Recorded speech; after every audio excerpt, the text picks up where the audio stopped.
wasn't entirely Brendan Fraser. It was Odin. also his. Odin He asked Fair. for it to be Brendan Fraser. It wasn't just Brendan Fraser for me particularly. It was also his gun wielding Egyptian compadre, the long flowing hair, Ardent fake Bay. tattoos. Something like Yes, the Magi. the Magi. Yes. Yeah, he was thinking like, that's a Beautiful, handsome beautiful man. man. But, Handsome but- man. But The just the beautiful man. actress who played Evelyn as well. Oh, Oh, fantastic. oh my god. There's a fucking Underdark mode for D&D Beyond, and my eyes are so happy. Yep. Oh my It god. is. Oh my fuck! I can feel like I can play without blinding myself anymore. Okay, I just want to make this out there. Anyone who has Discord has a light mode. Anyone who uses Discord in the light mode is a fucking psychopath. Listen, I used to use Discord in the light mode for the longest time, and then I discovered dark mode was a thing, and I was like, I didn't have to intentionally blind myself at 2 o'clock in the morning. I don't think I've ever used light mode. I don't know if it was because I didn't get on the Don't- Discord before it was. Fucking don't. It's a giant flashbang waiting to happen. Don't do it. Let's investigate. No, No. You're blind enough as it is, buddy. Don't Bard, do it. I'm warning you, buddy. If you do it, even for a second, you will regret it. I promise you. Oh fuck. I fucking warned you. Paige, I have no. Discord pulled up. No, Paige, don't do It's it. just like Paige, don't do it. Paige. I'm trying to save your eye It's sockets. it's under appearance. Don't do it, Paige. No. Wait, Paige, no, hun. Hun, no. She needs Don't to. do it. No. I warned you. What the fuck? We tried to warn Warned you. you, John. Holy shit! What is this bullshit? I warned you. The beacons up in the stairs! The beacons are lit! Beacons of Gondor are lit. What chaos are we causing right now? Discord has a light Turning mode, on light and it's mode. a flashbang. No. Chris visibly recoils like. Ew. I have light sensitivity. Fuck that. No. I'm blind enough as is. I don't need assistance. Is anyone else in the waiting room? Okay. Yeah. What? Don't forget I leave at 7:20. How long is that from now? 14 minutes. 40 minutes. You're coming back though, right? Yeah, I'm just gonna go pick up Andrew and then have him drop me off. Okay. Mm-hmm. We're gonna be. No, I'm gonna disappear for the rest of the night until they not contribute whatsoever to the campaign. See how it is. You love me. I'm contractually bound to love you. Yeah, sit on it and spin, honey. Sit on it and spin. Haven't heard that one in a long while, actually. We don't hang out enough. Hmm? Because we don't hang out enough, even though technically we were talking earlier today.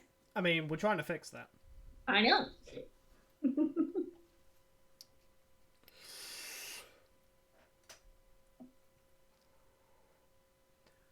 But good news, guys. I have my videos scheduled. So, apart from one recap video that I still have to do, and Chris, we need to go through session 11 again because we were distracted by talking about that other thing. To be fair, yeah. Yeah, no. No. Don't worry about it, it's fine. When someone says that, you do realize that everyone becomes more concerned, right? Like, You know, that's fine. Just two DMs talking to each other. But, yeah, that laugh Fuck the didn't gods. convince me. Simple as that. Just fuck the gods. Well. Yeah, exactly. Exactly. On that note,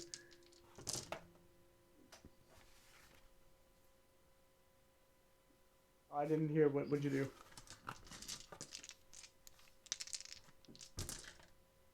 Okay. I still stand by what I say. Fuck the gods. That doesn't change anything. I'm okay if the gods wish to fuck with me. It's great. Here's the problem here's the problem with saying that to pagans. You say fuck your gods, and we say, "Are there's instructions?" I mean, do I need to print out a spreadsheet of who to start with first and then end with? Paige is like, sounds intriguing. This Oh, is thanks. very intriguing. Well, are you more the kinky rough variety, or would you like fluffy smut? Those are two different spreadsheets. Both? Both. Both is good. Both is Paige, you know I Twitch. literally has have a I have a flag behind me that says both is good. Shut the fuck up! I haven't been able to fix Twitch yet. we have the flag that says. I'm just looking at Paige's screen. It's like, Jesus Christ, Listen. fucking turn it to dark mode. Listen! When my computer had to restart once, it switched it back to light, and I just kept forgetting to switch it back. All right, that's what only way. Sorry, continue. No, you're good. Go on. This is completely off topic. But this is one of the most frustrating things about my Apple Watch band. It's magnetic. It takes my silverware with it. That sounds like a you problem. upside. If you're ever in a very bad situation and you just need to quickly grab a knife to go, Super easy to do. Tell you what, you add an extra contraption. You have a hidden blade. No. Fuck the contraption. Just budget hidden blade. Just it's there. You just flick it out. You catch it. Stab. You need to practice with that. Also, this is completely random. I forgot for a split second that Mitch is wearing a tank top, and I thought he was full on shirtless for this stream. no, you'd see more tattoo in here if that was happening. I know. No, He's I a shitty man. ain't. Like, see is that a Chewbacca's man left- or is that a Yeti? You see Chewbacca's less hairy cousin.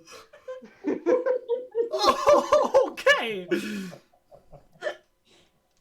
Hey, you only have me for 2 more weeks. I'll take it. No. We're friends on Facebook now. I don't Yeah. care. We'll talk. It's fine. For D&D night, we start with roasting Mitch. Yes, roasted DM. I What could mean- go wrong? I mean, we don't get to play GKC tomorrow, so we have to roast him at some point this week. I know. Yeah. Which is probably good we Boy. don't play GKC Which show- tomorrow because, oh my god, our last episode was emotional. Out of rage. Nate, this is what happens when you plot without telling us. Yeah, see, the one time I don't spill the beans on a plot of my character, and everything goes to shit. It just sounded like you didn't think it through. I'm sorry. He thinks things through. Very fair. That's- Devotion? No. Devotion doesn't have plans. I He was does, but like, I was saying, from the characters I have witnessed, I didn't assume there was a plan to begin with. I thought you were just winging it. Chris from the who knows? Very Whatever. much just winging it. Whatever plan he had, split the party down the middle. Yup. It It was looked. bad.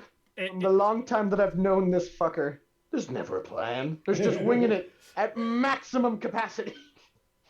Or when there is a plan, there is no visible plan, but by the time everything works out, you're just like, did you plan? I planned like Jack Sparrow, where you really have to question, did you have a plan? Because if you didn't, how the fuck did this work? I'm going to tell you right now, one thing you will learn very quickly, I never have a plan. I Yeah. don't like planning because the dice fuck with plans. Exactly. Planning My is dice all the love me, way- so I don't have to worry about that. Yeah, But I we all never know plan a this. damn We all know thing. this, Chris. Your dice love you completely. It's because she sleeps with him. Listen, okay? It's a secret. Okay, my mind is Chris- just going back to the fucking, silicone dildo with the dice. Okay, floating Exactly. around. That's exactly what Chris has Hold on, done. hold on. That's exactly what they did. They put their dice in a silicone dildo and We are live, guys, by the way. It's fine. We're missing people. So on this, by the way, Paige. I Yeah. thought more on this. Yeah. So, The logistics. Tell of me. I it. thought about the logistics. So you start with because I'm a tentacle person, so I have Yeah. a tentacle Yeah. base, So of course. tentacle kind. So what you could do is that there's actually this material that you can insert into the silicone, so while it's forming together and everything else, it doesn't break or compact or anything else like that. And then you take the lava lamp liquid. That way it glows in the dark as well. Ooh, I like that. We need a Today patent. on Tales of Yggdrasil. I mean, last week on Star Wars Talks, me and my Star Wars crew talked about what Pornhub would be like in a galaxy far, far away. Weird. But ultimate answer, weird. It's just weird. It's just like on steroids. It's fine. Chris, I see. that dildo you just proposed, is there a possibility of getting a video for scientific purposes only? Scientific Yes, purposes, I'm sure I could Yes, figure that out. It's totally scientific. It goes down to like this whole this theory I'm conducting. Yes, Which- Sarah? Yes. I say again, Paige. All I can think of R2D2 screams. Okay. You screamed so loud, your mic was like, no. I'm telling you, I need to get those R2D2 stockings because Oh my gosh. those stay on during sex. Listen, if they stay on during sex, you know what sound you need to make. I know what sound I need to make. I will commit to the part. So with the stockings and everything else, there is actually this adhesive you can use, so it actually stays in place. So even Yeah. if you're doing like Doing rough the nasty. situations, Yeah.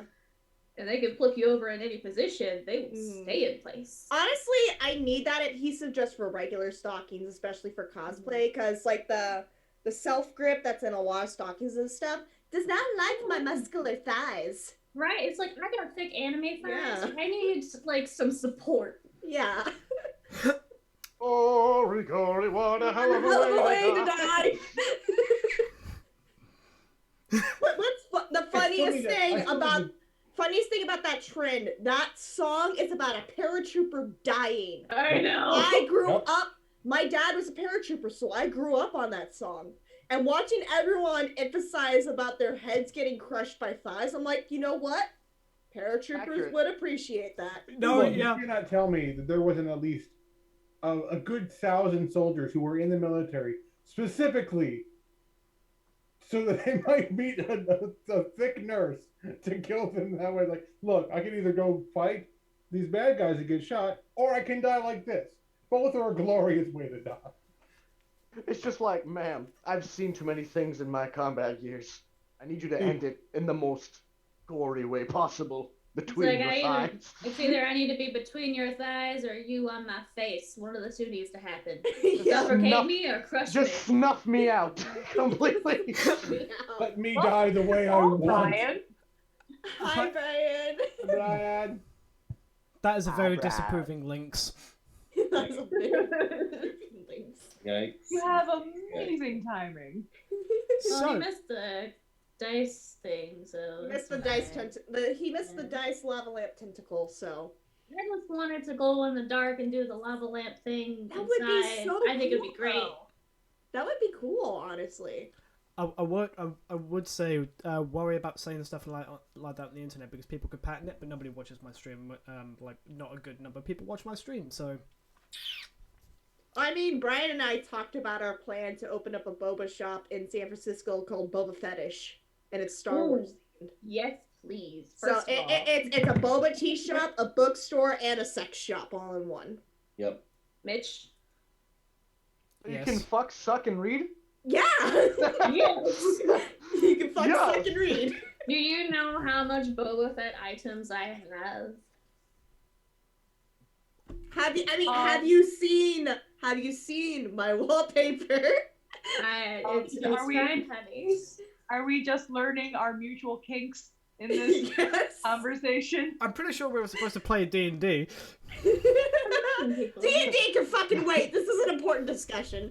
Hey guys, welcome to Tales of Yggdrasil. We're not having a session today. Today is just about the kinkiest shit possible. That's session 15. It's the filler arc, the kink session.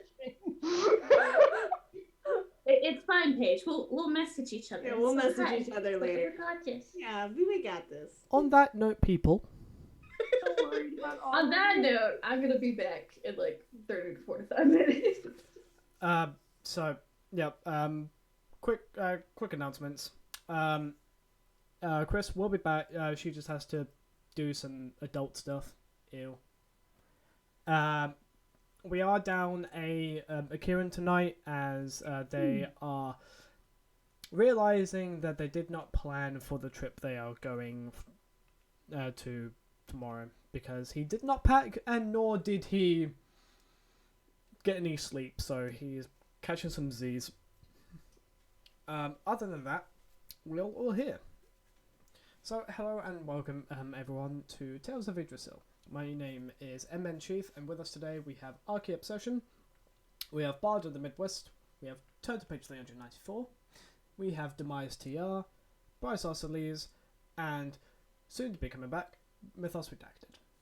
So, quick announcements.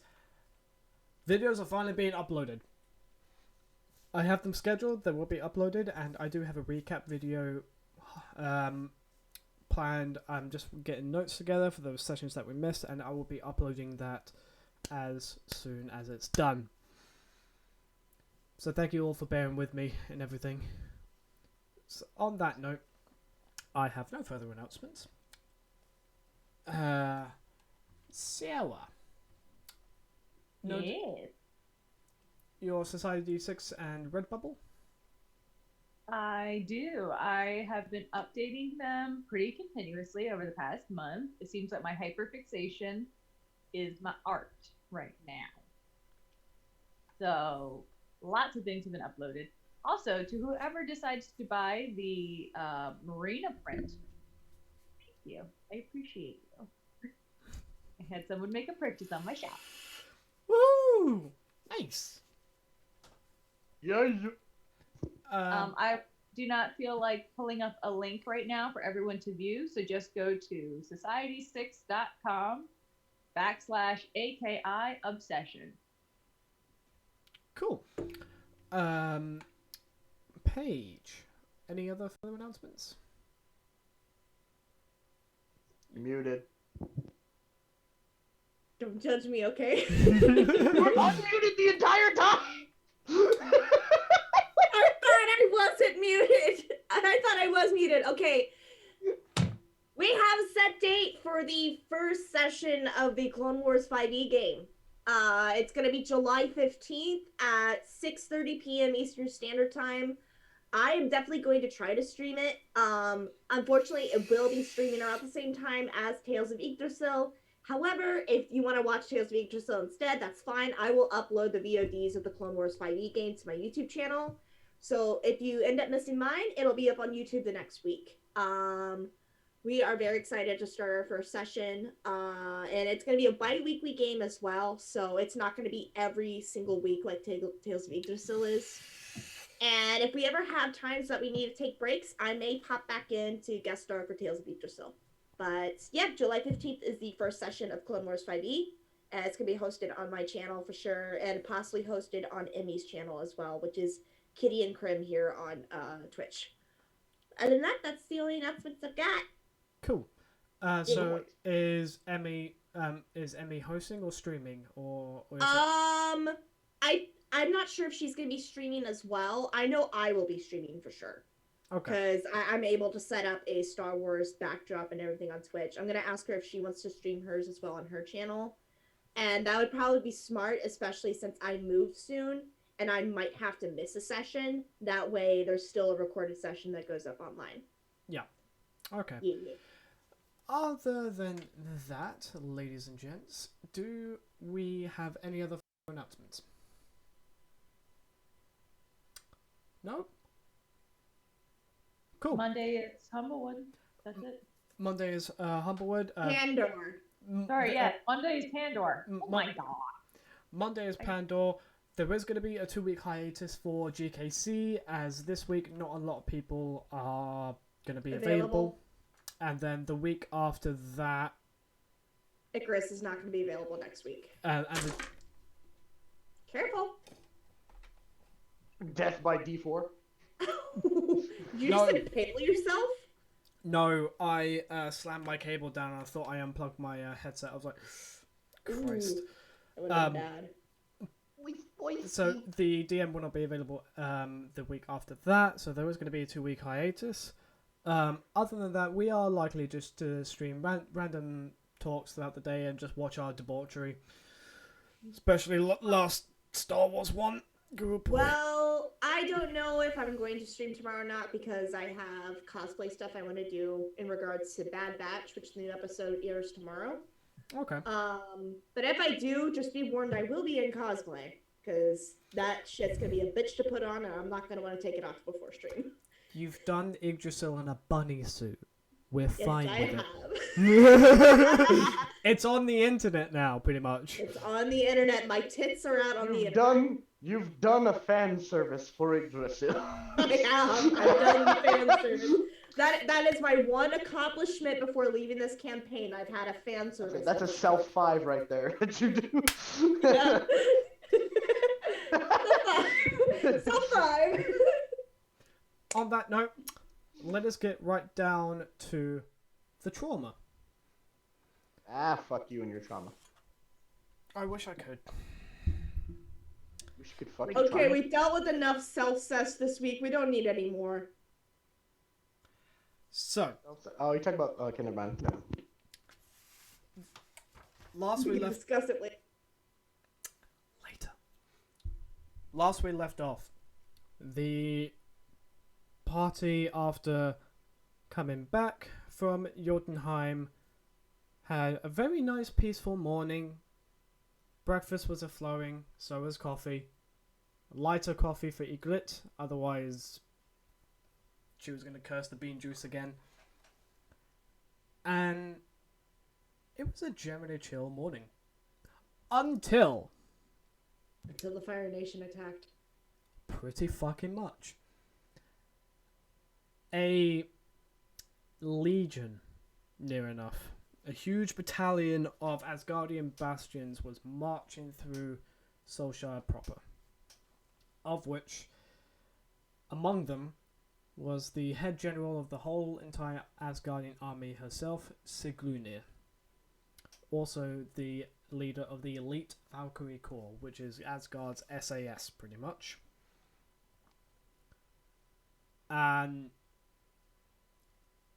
tensions are high. That is one way to put it. Due to the party members having not the best relationship with Asgard, to say the least.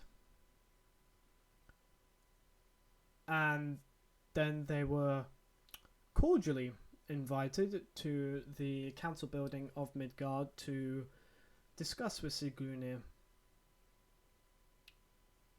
Siglunir called for a very private meeting with the party, and it was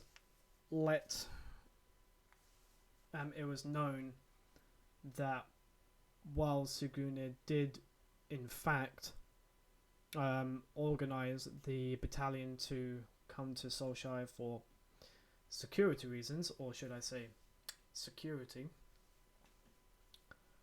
the addition to 3 members of the Valkyrie Corps were not her idea, and it was known that there was a tad bit of micromanagement from someone above her. And as such, the party realised that there was a lot of remorse, even compassion, in Siglunir with the atrocities that Asgard has pulled, as well as a fascination with the rebellion that's happening in Midgard proper. And with that, we're going to start. So, you lot are still in the council building. from last we left off. And you all see Sugune having her head in her hands, like such.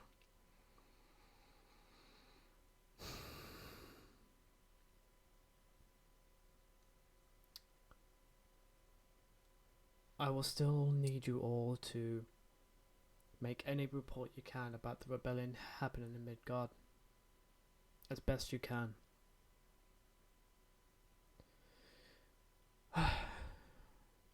But for now, I need to think on what has been said.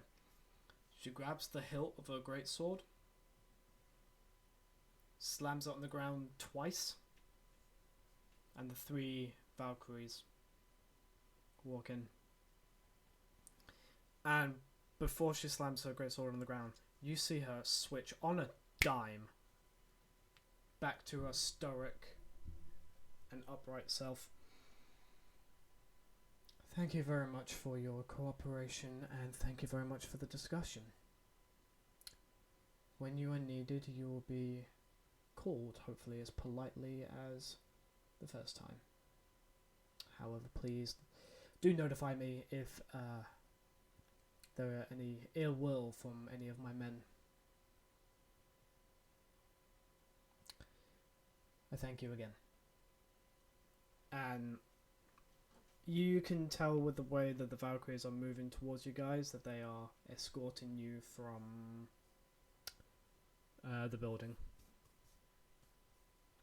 No hands or any weapons, they are just shields at the sides, and they are just moving towards you very slowly.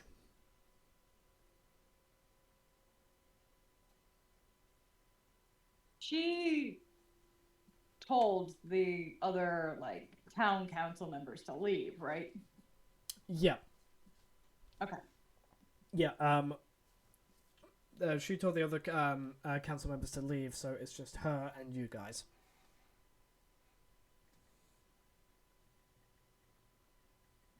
Okay, then I'll just go along. Okay. What's everyone else doing? Egret is just silent and wanting to get the fuck out of there. Okay. Bruno? Bruno, hi, you. Bruno will pull his sword back onto his hip, and sort of waiting for the signal to leave. Just... I think the 3 Valkyries are enough for a signal. Bruno will head towards the door, taking a pause to look back at her and back at this Sigurd, and then heading out. Bragg?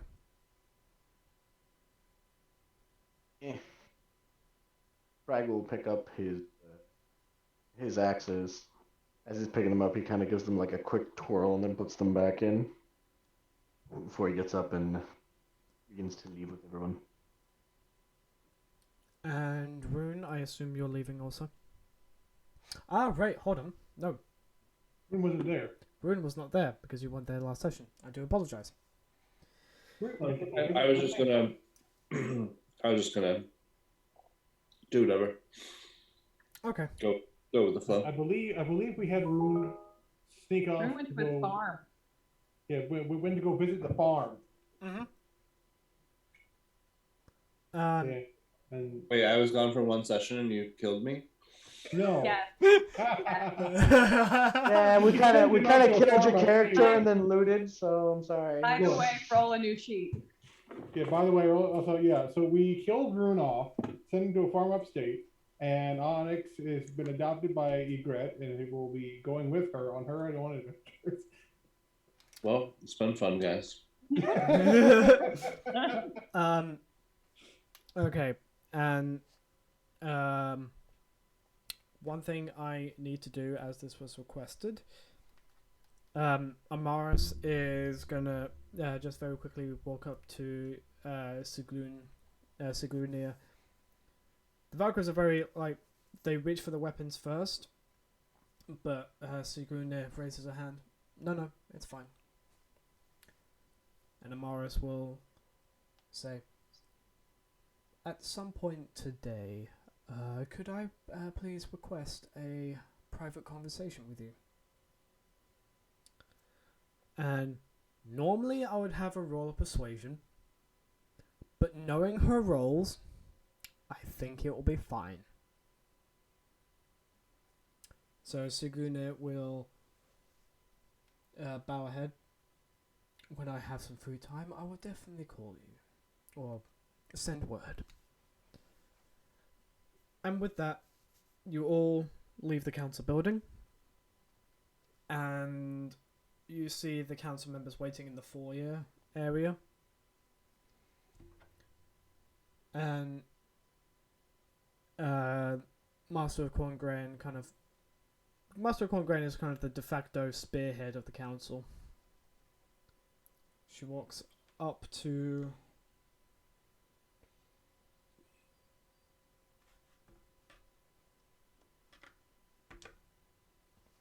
Lethe. So, she kind of goes, so how did it go? Enlightening, to say the least.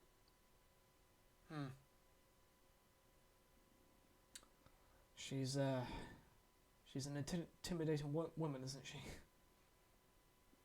In her position, I'm sure any of us would be. Well, I'm not gonna ask I'm not gonna ask what was discussed because I'm sure that, yeah, it would be rude. But Lethe is going to just kind of. This is the Mistress of Coin, right? Mm-hmm. She's going to take her hands and then do one of those like kiss on the cheek things, but use it to whisper. We'll discuss. We'll swap notes later, as she does that. Okay.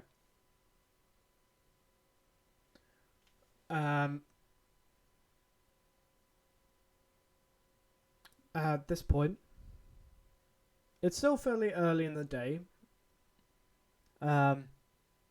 Would you guys like to head back to the inn?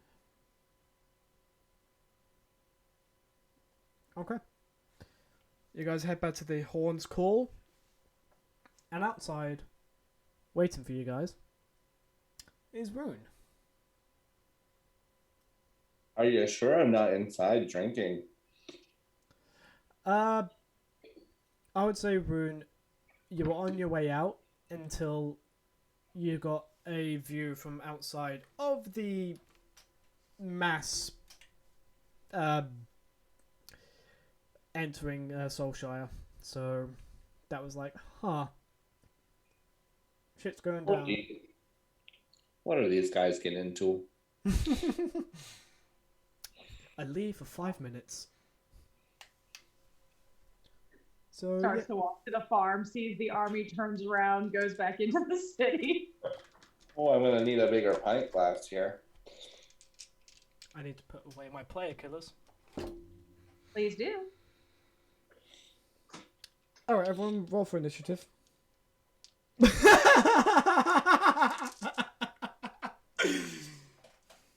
for 5 seconds. What the fuck? Yeah. Oh, sorry. I caused mass genocide. Yeah, a Tarask. We got sick of the council. We just kind of slaughtered them all. It's Yeah, yeah. And then a Tarask appeared. great. Not even level 20. Don't fucking throw a Tarask at us. What the fuck's wrong with you? Oh, the bandana. It's a bandana. And the band and the canna. Part of my cosplay for tomorrow. I gotta get it rolled up. Okay. You know how to roll, right?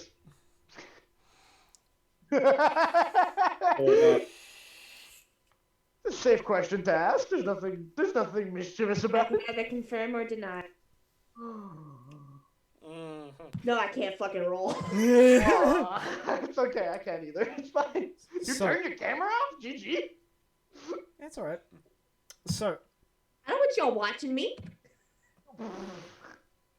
Giggity. Too hot for Twitch. So, Hot handle. This is for my fans. so, on that note, Rune, you see everyone coming out the council building, looking a little bit disheveled and just done. Rune's gonna just be drinking some mead, I guess. I'm just like waving politely. So you all see Rune with a tankard in his hand and waving to you all. What would you like to do? I can go join them. Oh, hey there. Hello. Back already. Oh yeah, how was the meeting there? Intense. Did they keep Rin as a hostage there? Where is Bryn? Did Bryn sneak off in the group or still with us for now? So I was just getting to that. Rin is Okay. gonna look to you, say to you all, I'm just not feeling comfortable right now, so I'm gonna head to the physician and see if they need any assistance healing anyone in grievous wounds or grievous injuries. Oh dear, that good of a meeting, huh? Well, come here there, and Rune's gonna come and give him like a big hug. He hugs you back and just I'm sure whispers, the stress of today will cause at least a couple of idiots to break each other's noses, whether it's them or random townspeople. I'm sure they're going to need your help. You take care of yourself.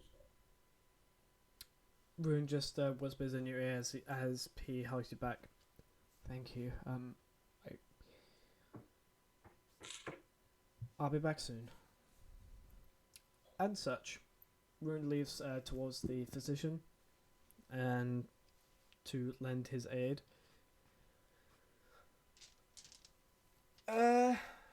So I take you all walk back to the tavern with Rune and just fill him in on what's happening.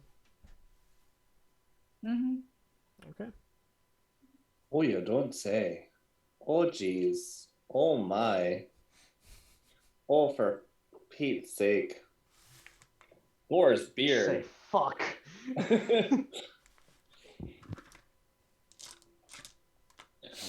Oh. On the toes of Odin. I believe the term is by Odin's grey scraggly pubes. Thank you. Oh, not in front of the ladies there, though. That's barn talk.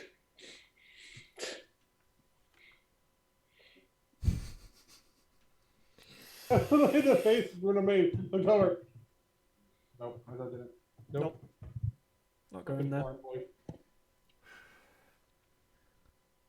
Is there anything anyone wants to do while on the way there, or are we just all waiting to get to the tavern? Tavern time. Alrighty. You all enter the tavern,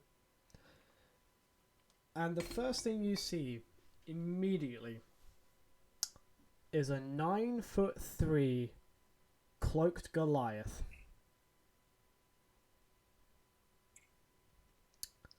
The cloak is covering the shoulders, but the head is exposed.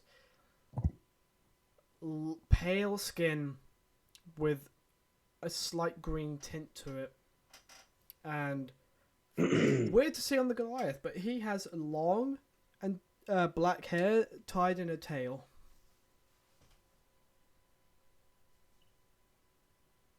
And that is the first visual you guys see.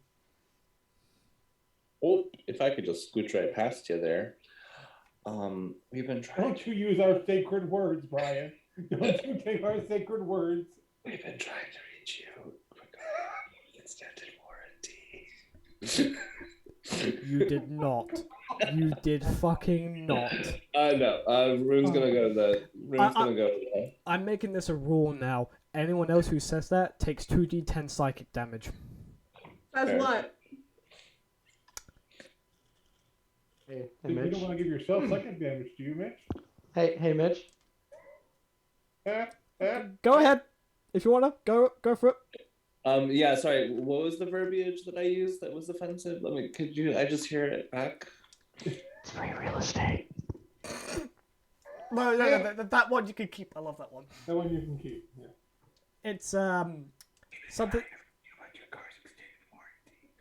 Yeah. That is what he doesn't like, because it's overused. It's an overused joke. Bruno, for some strange reason, you're getting a fucking massive headache, and you take 12 points of psychic damage. I was merely expressing the term in question, but okay. Now you see how serious I am. Oh no, I think I'll go lay down and we don't hear nothing. I'm kidding. He's just like, No. Are you saying I could kill off Eager right now if I wanted to? Don't do it. Hey, walk in the room, had an aneurysm and die. Yes. Paige, no. Paige, no. Yes. Paige, no, I will please. I put you have in the plans. waiting room. Well, JG Wentworth, 877 cash now. it's my Oh, money, 800 and double I want low. it now. So JG Wentworth, 877 cash now. Or for those in the UK, 0800 double O 1066. Here's another one. We are farmers. Bum, ba-dum, bum, bum, bum, bum. Anywho, You have to do it with a dead tone. Just we are farmers. Bum ba dum bum bum bum bum. Oh, O'Reilly Auto Parts. Ow. on that note, Nationwide is on your side. It's my money and I need it now. good God. On that note, we, Paige, just a reminder, you step into the tavern and you see a 9'3" tall Goliath with pale skin and slight green tint, but it's interesting for a Goliath because he has long dark hair tied in a tail.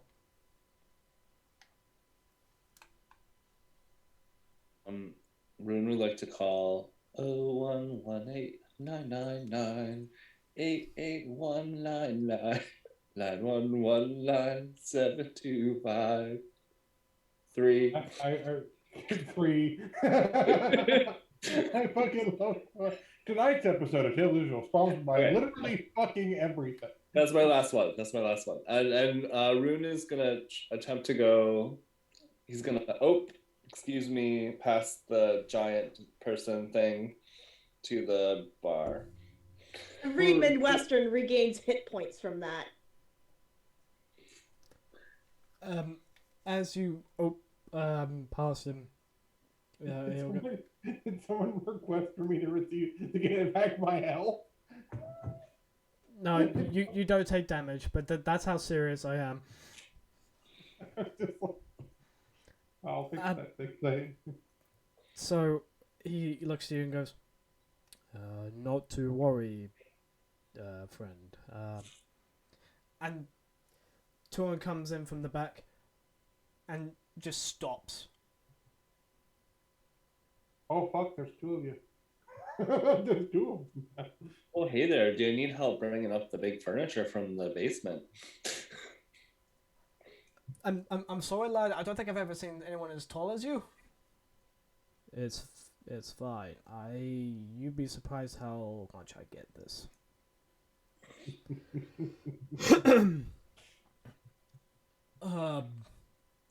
What can I get you, lad? Just a simple cup of water would suffice. Alright. Guys, pours a tankard of water, slides over, and compared to the Goliath, it's a full pint tankard. To him, it looks like a half. It's just like, oh, thank you. And he goes to sit in one of the booths. And he pulls out what you guys see, just a very simple leather notebook, and just starts writing. Interesting. Bruno will sort of eye him and look for like basically any kind of denotation of skin to see if he can tell like maybe what clan he's from like, maybe where in Jotunheim, if he is like kind of with the green tint, he's like maybe he could be. He knows he's not his son. That's not the question he has. The question is like, he's trying to figure out like whereabouts might this guy be from Jotunheim. Make a perception check. Probably be a lot. Well, I can't. Well, it's actually about the same. Well, you know, I was actually accidentally still on Gerald's page. I was fucking with them. You cannot use another character's stats. No, well, but granted, they have the same thing for perception, but that's neither here nor there. That is 18. 18? From what you can see, because he is like his cloak completely envelops him apart from his head. There are no discernible marks that you can see, either on the neck, on the head, or the face. Interesting. There's no like specific markers on his face, or nope. He's just a little green. From what you can see as he's peering over the book, piercing yellow eyes. Now that's interesting.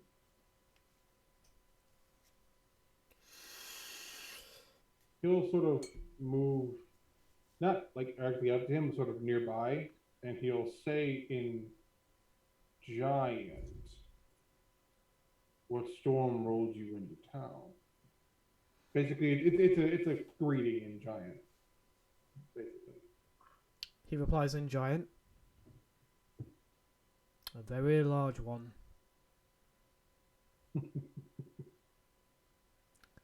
Anyone else? Anyone else wanted to do anything at the moment?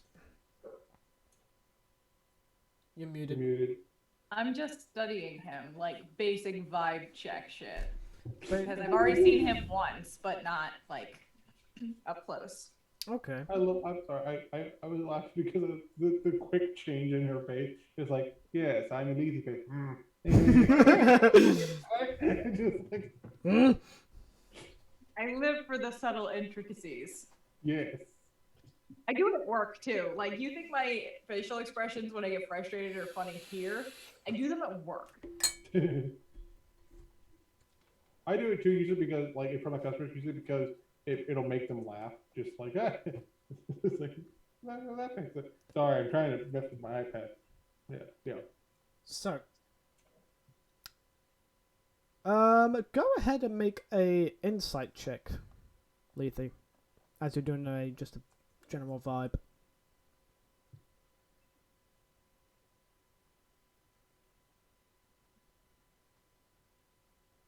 Insight? Mm-hmm. 18. 18? Yeah. He has a very, like, neutral demeanor about him. But you seem to get past that and just see that he's a generally quite inquisitive person. He looks like the traveling type and has just a air about him that just is very, very curious. He is a curiosity, but he's also curious about everything around him. Okay. Anyone else want to do anything before we move on? Rune's just getting around for everybody. Okay. Bruno's just kind of making small talk with him. Just kind of drinking some of his favorite meat. Like he doesn't even get like a tanker. He just takes out one of his bottles of meat and starts sticking like that. Like it's a long fucking meeting. Like. Okay. Markov got... Sorry, does it look like the gentle giant is going to join us?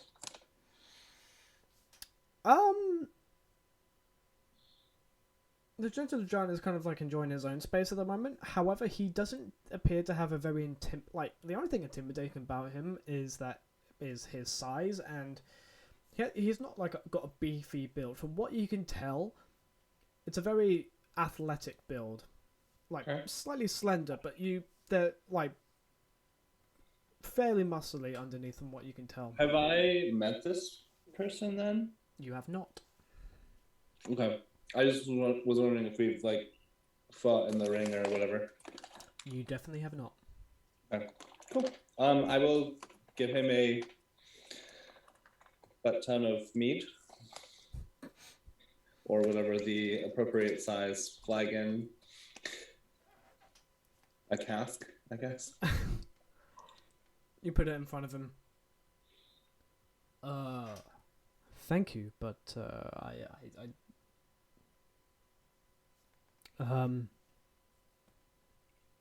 may I inquire as to why you gift me with this beverage?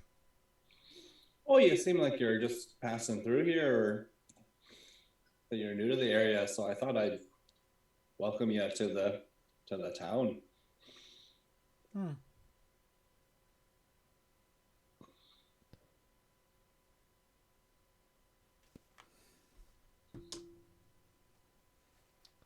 Would it be alright if I joined you then, as you are being quite hospitable? Oh, sure. I'm sure our group would love to chat with you. He's we have another person in the group with the same race, right? From what you can tell, yeah. Like Bruno is just a smaller version of this gentle person. Bruno is what, 6'7", if I remember correctly? No, he's like 8'5". 8'5". So 6'7" for a Goliath. He'd be short for a Goliath. I don't know why I thought 6'7", but yeah, no. No, that's devotion. No. So this one very much nearly towers over Bruno. Oh yeah. Well, we do have another Goliath in our group. If you don't mind joining us. We've already said our hellos, but I would love to sit and chat with you all. He stands up and comes over, and he sits down and closes the book, places it in front of him along with the cask he was given. By the way, mark off 7 gold for the entire round. I'll make it 10. Torin just looks in going, you know you don't have to tip me. Look, yeah, I may have grandchildren at some point, so. I don't even have children, lad. Well, when you do, you can put them through school. You're stubborn when it comes to tips, you know that? Oh, yeah. And this Yodna sits at one of the ends of the table. It's a pleasure to meet you all. My name is Harnather, but you just can call me Har.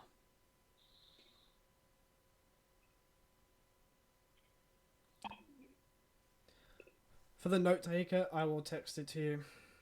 Thank you. You're still gonna hate me though. Okay. How are you doing? There we go. Oh, I'm Rune, and that little kitten over there by that young lady is Onyx.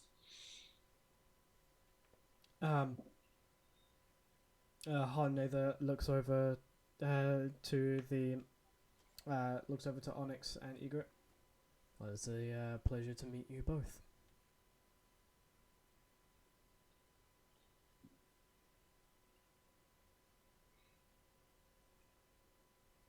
I'm just imagining that Onyx is just like kind of like doing the cat cuddle thing where like he's just like rubbing his head on Egret.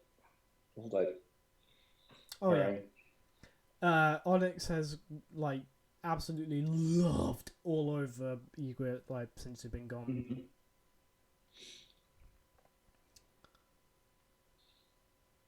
And her neither will look to Bragg and speak in Dwarvish.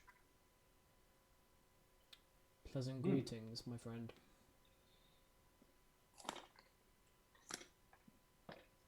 I imagine Bragg is doing Bragg things, drinking out of a tankard. Drinking out of tankard, trying to suppress his rage. Yeah, all good shit. Yeah, the usual. Cursing the gods. Bragg kind of like quirks a brow for a moment. He wasn't expecting him to speak Dwarvish, so he kind of looks to him like, and in Dwarven is like, greetings to you, friend. I've met before. The accent is rather interesting. Oh, his Dwarvish accent is perfect. Exactly. Henceforth, why? He's like, the fuck? No, we have not met. I am just a very fond traveller and scholar. The accent, is it like a specific Dwarven accent that he's taken? Very, very thick Nidavellir. Very thick Okay, so into Nidavellir. Okay, that's cool. Mhm. And I'm guessing. I assume he's Whoa, gotten his whoa. teaching from Your Nidavellir. your mic volume went loud a bit there. Yeah. It'll do that when I speak quiet, and then all of a sudden it's like, here, let's boost it up a bit. And then I speak loud for one moment, that's like, ah! Danger, danger. Danger, Will Robinson. All right.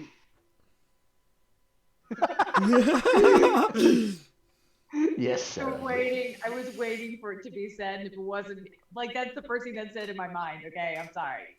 Ignore me. Okay, in that case, I guess Get in my door. I lost track. Ah, You're now speaking impeccable Nidavellir Dwarvish to you. Go. right. Thank you. Okay, so in that case, Bragg would kind of catch on to the accent. Is like, you have your teachings done in Nidavellir. There's no better way to learn Dwarvish, my friend. Unless you meet a few dwarves in a bar that have been drinking for some time. That is also good, but they tend to not keep a very consistent teaching basis. You have to go to the bar a few times. Oh, it'd probably be best if you started early. Rune says in Dwarvish. Your accent is very good. Oh, thanks. He'll then turn to Lethe and Egret and say in Elvish.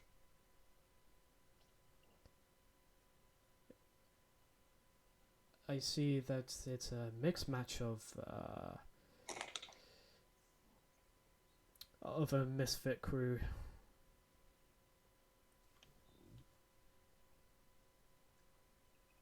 Lethe will respond in Elvish because Ygritte just kind of freezes, I'm sure.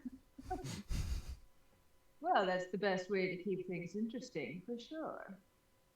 I couldn't agree more. Oh, yeah. In Elvish. What? Why do so many That's exactly one of my favorite things about Lord of the Rings, where people with vision is that like the Wood Elves basically are speaking in like a southern drawl of Elvish.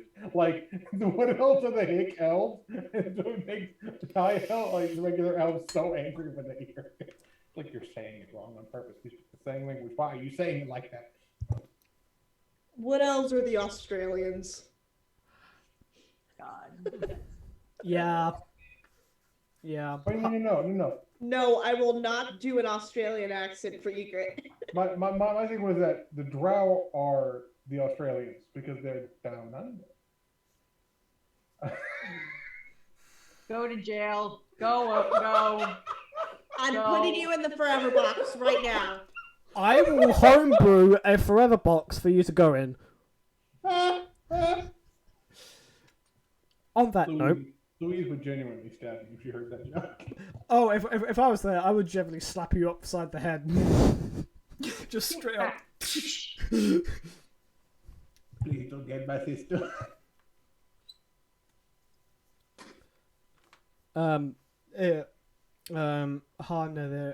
Harnathir will switch back to common. As you can tell, I've been around, but tell me a little bit more about your group. With the mixed match, you must be adventurers. In a way, more or less, we're a group of individuals thrown together by circumstances. But we're certainly not a cult.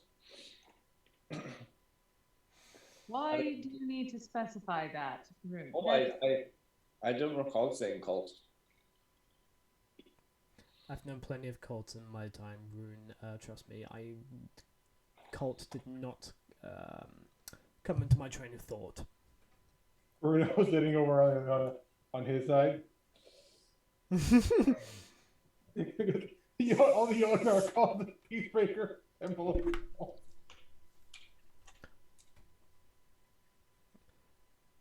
Sip.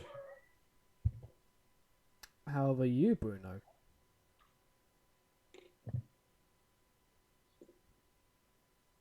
You're a long way from the monastery. That is the intention of the Peacebreakers. Mm. We find one back at the monastery. There's probably something very terrible happening at the monastery. It gets set on fire again.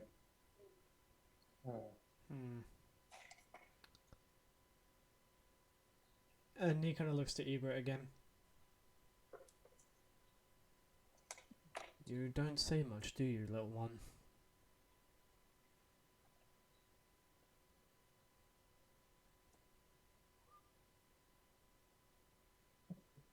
What? I'm gonna be fucking honest. I've been focused on eating Triscuits all day today.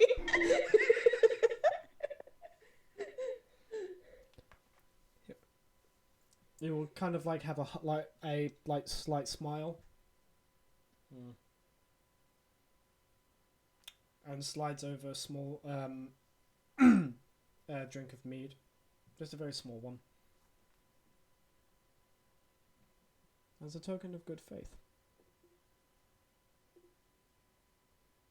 Thank you.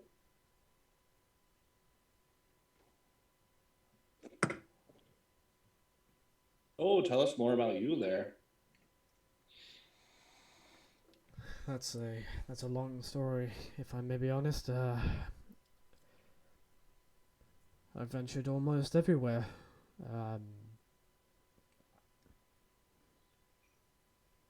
Vanaheim, Alfheim, Muspelheim, even the cold, barren wasteland that is Niflheim.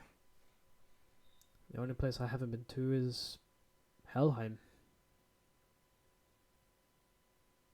Oh, geez, that's a lot of traveling. Made it my mission to do so. So why not Helheim then? No one goes into Helheim and comes back. Oh, that makes sense there. Oh, so what's your favorite part of this continent then? Midgard. Midgard is so full of hope, culture. It generally warms my heart to see people that are not the best off in terms of circumstance, but make it through the day with a smile on their face. It generally warms my heart every time. Yeah, I like the diversity here. A little bit of everything. Absolutely. However, with things happening coming from the south, I've noticed that there was a slight invasion.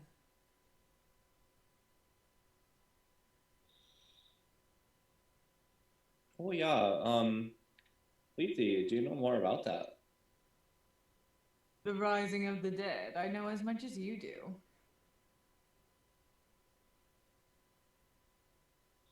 Visions of it is what brought me here. They were quite vague. Mainly was the burial grounds in London.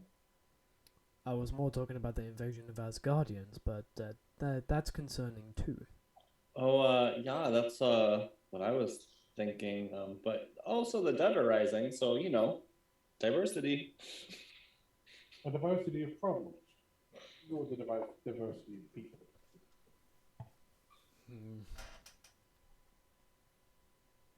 Well then. And for a moment, there is... Actually, everyone make a perception check for me. This is based on hearing.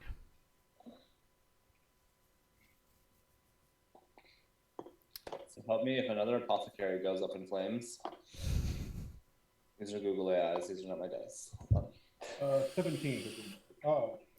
Lady, what'd you do? I'll go in order. Lethe? It's the opposite of Sarah. She got 22. She doesn't hear shit. She hears everything. Yay! 22. Bruno, 17 was it? Yep. Bragg?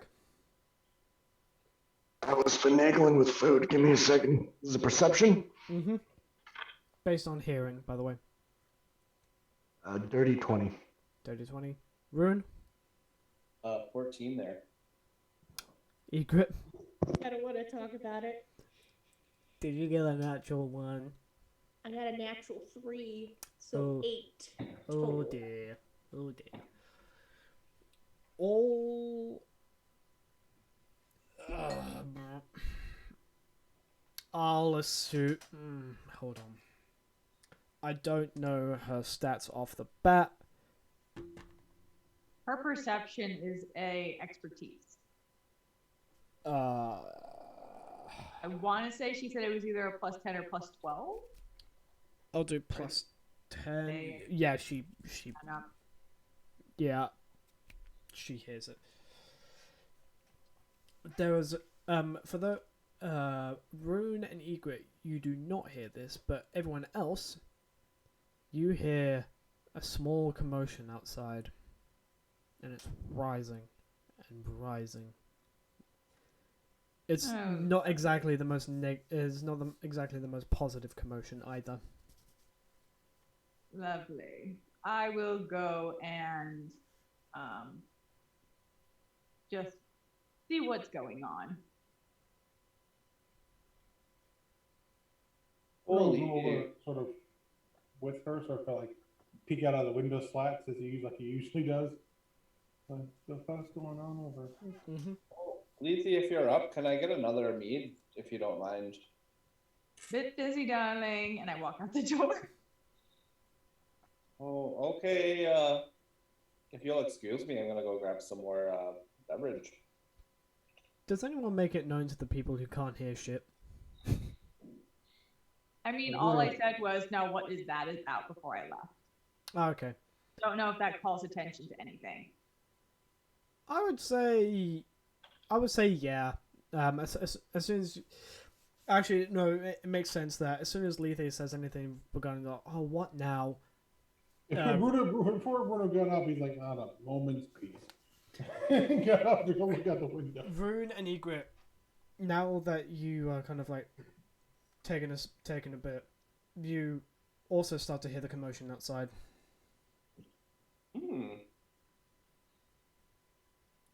You're muted, honey, I think. No, I'm not. Oh, I couldn't hear you there for a moment. What? Egort's voice is deep. It can't get picked up by the mics, okay? So it's the opposite problem that I have with half of the characters in Humble. Mm-hmm. What were you saying, Nigrit? Sorry. What is going on this time? To those who are looking outside, there is a small circled riot happening. Very small, but loud. Oh, it's actually head. Does that make a difference? Oh yeah, no. You see, one side is Midgardian denizens, while the other side is just Asgardian bastions, like pretty much like riot troopers, just like holding them off with their shields. Not like no hands on any weapons or anything. They just hold them off, and it's small. It's not like a full scale riot. It's a group of 15 denizens. How it's Midgardians picking on Asgards or Asgardians picking on Midgardians? It seems that Midgardians are like the main instigator for this, from what you can tell. How big of a group is this that's the main cause of the fight? Group of out of the 15, a group of 7 people are the ones really like right up against the Asgardian shields. How big of a space? Oh no. I would gather about 20 or so feet. Oh, that big, huh? It's a lot of occupied space. Okay, just from the center of it then. I'm gonna do 2 things simultaneously. Okay.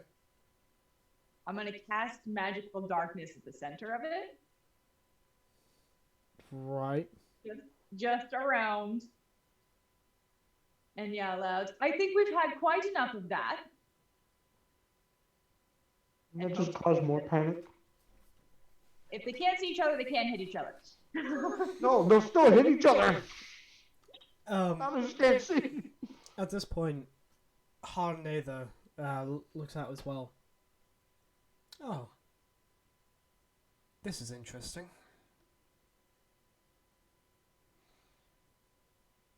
And Am I able to yeah, convince stop with my... go ahead and make a persuasion check.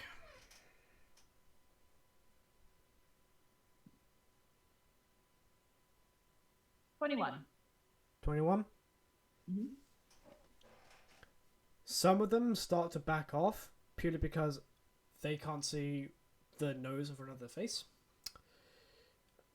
You gather there are still about 3 more of them still putting up a good fight. Do I have time to do anything else? Not before Harnather just goes, alright. And suddenly his voice booms out in the thoroughfare. Unless you want to sleep out of your own volition, I would suggest you all calm down now. Rin's got some competition. And at that point, everyone disperses and just separates. I'll drop the magic if everyone's dispersed. Mm-hmm. Like, they're dispersed from the main like riot area. They're still kind of facing off each other, and now it's just now it's just a shouting match at the moment. And you can hear, "This is unlawful. This is an unlawful occupation. Go back to Asgard where you fucking belong." And it's Asgardian racial slurs thrown at these people.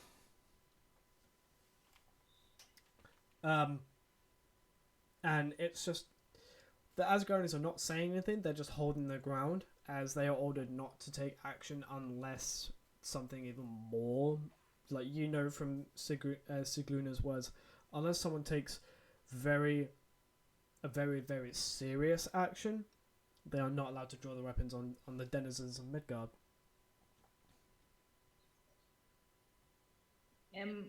I was gonna keep walking as this was happening.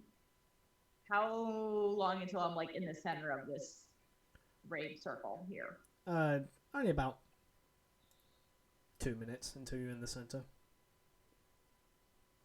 I'm gonna keep walking that way then. Can I, in that time, figure out who is the main instigator here?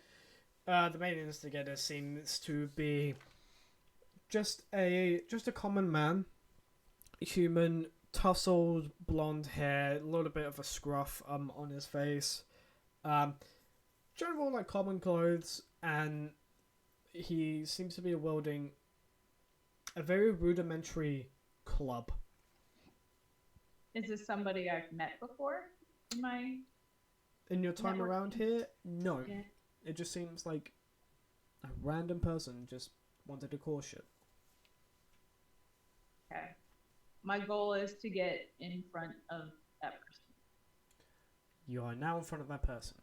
And you go in front of that person, and what the fuck do you want, pointy ears? Is this really worth your time? Is it really worth Asgard's time to unlawfully occupy our homes? Is that something you want to push? Right now, they're just in the town. And they're not pulling their weapons. I believe there's a good reason for that. How much more do you want to push them? We've been pushed around by them for far too long. It's about time we pushed back. Let them know that this is unfair. This goes against what they originally set out to do. All right. And who are you? What is your name exactly? It's David. David, I'm assuming you have family. A wife, yes. And should you start this fight in the middle of the street and get cut down, what happens with your wife?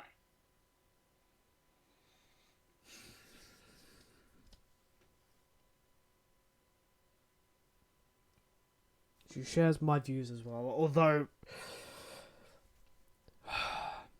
I just couldn't stand by it any longer. Bragg, you wanted to do something real quick? I was trying to see if we can hear what the man was saying.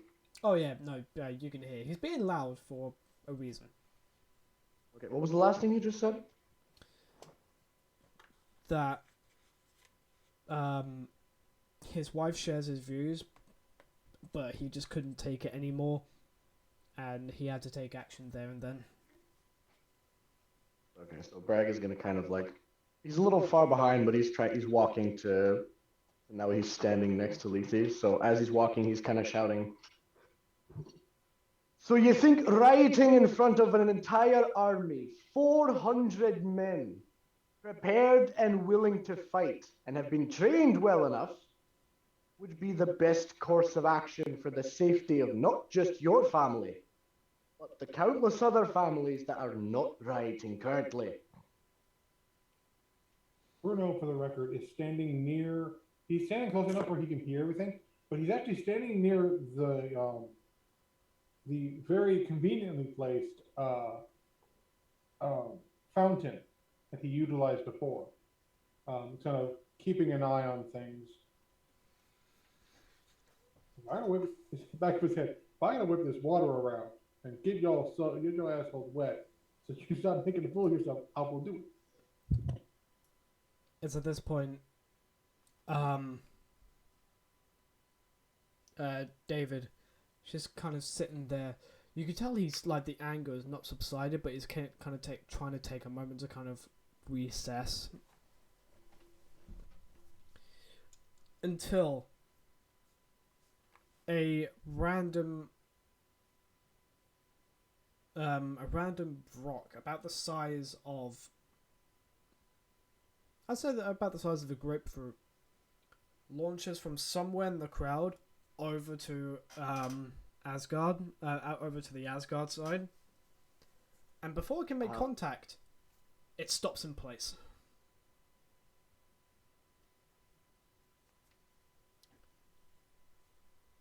I'm gonna look to see if I can find the source of the stoppage. Same here.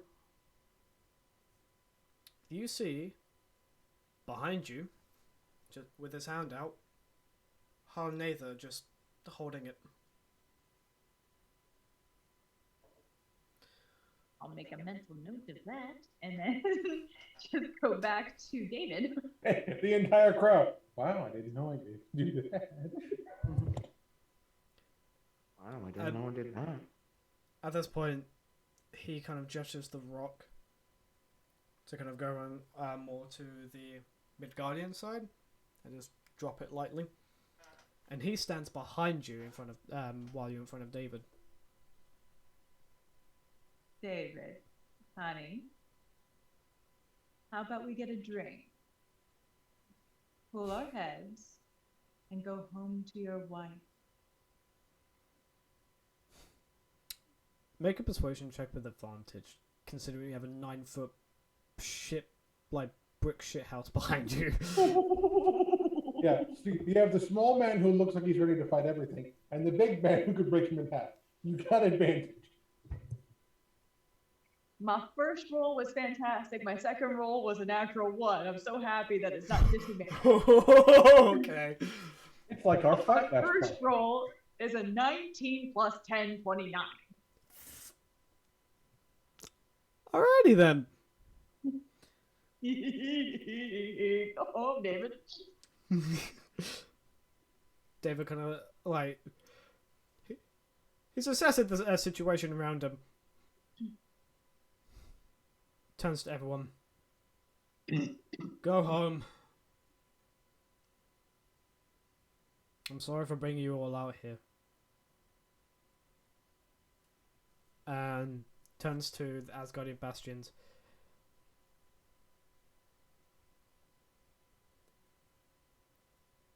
Don't make me regret not continuing on. Just do your job and keep us safe. And he follows you to the tavern. Does there also seem to be a leader in this list of Asgardians? Generally, all these soldiers seem to look the same, like same platinum, gold, and silver trim armor. This group had on the one on the right shoulder pauldron is a red trim instead. You gather that this is like more of a difference in squads. Squads that are within the battalion. But with a quick glance, you gather the one central in the group is possibly the de facto leader.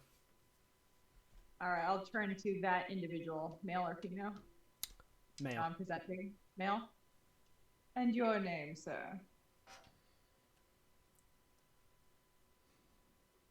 Why do you ask? Merely wanted to know if you wanted to join us. Perhaps proper discussion might release some tensions that we have here. The name's Hadir. I'm afraid I cannot join you as we are still on duty. But we have our rounds to go about. But I assure you, I will have a personal conversation with this gentleman. A kind one. Of course. It's very nice to meet you, Hadir. And I go inside with David. You never told me your name. Oh, I am so sorry. Everyone calls me Lethe, darling. Pleasure to meet you as well, Lethe. The dragon. Welcome back, I think you were muted, honey. Not now. I just talk very low, very tiny. Small voice. Now the quiz is here. Just a small recap.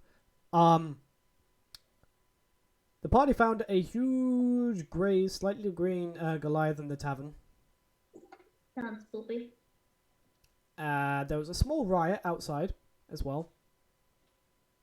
Okay. Quickly, With the Goliath or somebody else? with denizens of Midgard and Asgardian bastions. The Midgardian denizens seem to be the main instigator for it, as they're generally displeased with the occupation. Of course, makes sense. Sorry, I ran a little later than I intended to because somebody decided to fight God with a semi. And it's raining. Ah. Yeah. And the riot has now been dispersed with the aid of Lethe, Bragg, and the new Goliath friend, who's Wow. R. Where have you placed me? Or am I just following along? I kind of just placed you in the tavern, just being like, oh, you go deal with that. You deal with the nonsense. David, the main instigator of the riot, is following Lethe in Harnather and Bragg into the tavern, and Bruno, I'm guessing you're in tow. He's on his way there. But he's gonna move slow, make sure everybody is person, and then he's gonna go back inside. I think he needs to bring him home. Everyone seems to be dispersing with the fact that they just saw a 9 foot tall fucking brick shit house just hold a rock in midair. Oh, yeah, Is this outside or is this in the tavern? Outside in the main thoroughfare of Soulshire. Okay. So there's a commotion going on, I presume. There was a commotion going on outside the tavern. Lethe, Bruno, and Bragg headed out. And then Harnather joined them, and now they're heading back inside after dispersing the crowd. Oh, okay. Well, I guess at this point, Amaris is just gonna chill at the bar at the moment while she waits for her companion trips to come back inside. Everyone heads back inside. Bruno a little later. And Harnather looks to you, Amaris. Oh, I'm sorry. I didn't get to introduce myself to you. My name is Harnather. Amaris at this point, this is the Goliath person, right? 9'3", by the way. 9'3". Amaris at this point is gonna look at them and just kind of like look them up and down for a second. She's only 5'4". She's a tiny person, and just gonna go like the tree. I've been called worse, but thank you. My name's Amaris. He goes to shake your hand. It's like if Andre the Giant was shaking a toddler's hand. It's just, boop. Amaris just kind of like idly shakes the hand for a second, and then just kind of like looks them up and down and everything else, and just kind of like narrows her gaze for a second before just retrieving her hand back. I just wanted you to feel like you were successful. But now I feel slightly intimidated. Every time someone mentions Andre the Giant, all I can think of is Princess Bride, and that was the quote that came into my mind this time. Yeah. Aww. My way is not very sporting like. Oh, well, you both handled that so well there, Lethe and Har. It seemed that people are not too pleased with the current occupation. Current occupation? The occupation of the Asgardian bastions. It's less of an occupation and more of a vacation on military purposes there. It's an occupation. Oh, I mean, no one's living in other people's houses.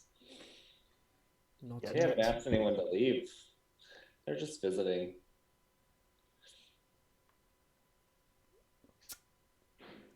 Oh, if they're visiting, let's hope their stay is not prolonged.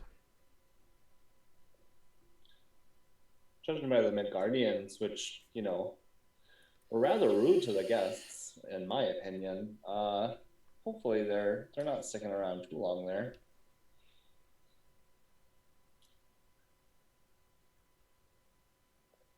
Since we have a guest there. Wait, actually, no, we have the new townsperson with us too, David. Yeah. So I'm just gonna get David settled with a beer or whatever, you know. Mm-hmm. And if he seems to be how am I AJ, trying to- AJ redeemed out the hydrate for the whole stream, by the way. So everyone drink up.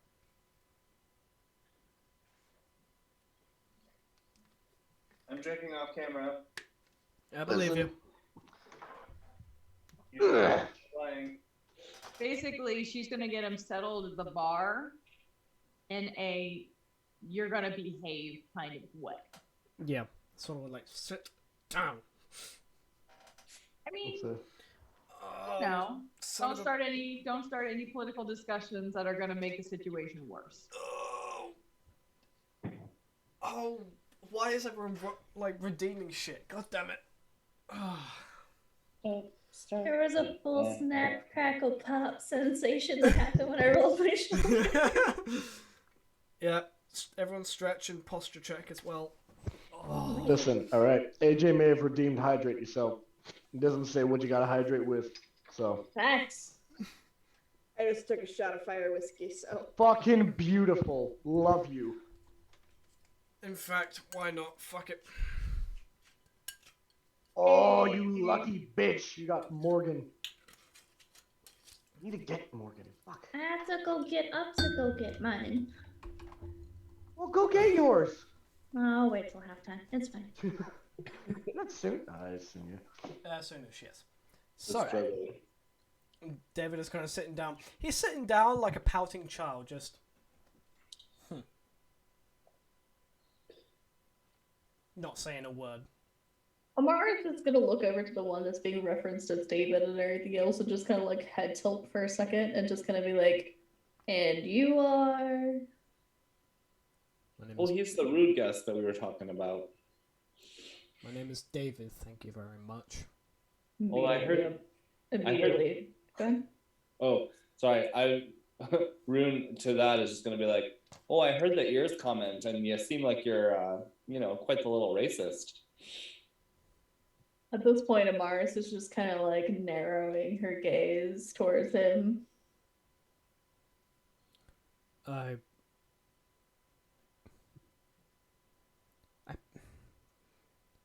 just got heated in the moment. All right, and turns So to you're a child. Emotions were running strong. I can understand that.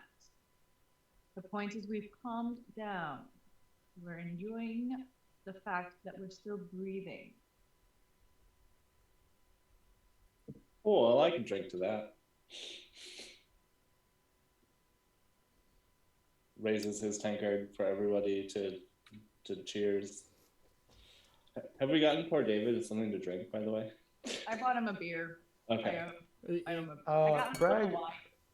Bragg is gonna walk up to the bar counter, talk to Torin, and he kind of like leans in, and he's like, "Lad, do you mind if I go in the back for a wee bit? I want to say something." You're not going to create anything explosive, are you? I had one person try to do that in my kitchen, and I flat out told him no. I promise you, the only thing that will be explosive in there is the smell. That still doesn't fill me with confidence, lad. Amaris is just gonna look towards this conversation and be like, Bragg's just gonna like turn around, and it's like, "You mind?" gonna shake her head and be like, okay, I'm gonna buy this. And Bragg will kind of like lean in and just whisper into Torin's ear what he's gonna do, or he just starts walking in the back. Torin just looks. Yeah, sure. Walk into my own fucking kitchen, into my own pub, and just make shit if you want. Yeah, I'll pay you triple. Now you're speaking my language, lad. Go on right ahead. He's a businessman. Come on. Leave the Mars money is- in the chest. Yeah, Mars is just gonna kind of look at Tord and be like, surprise me.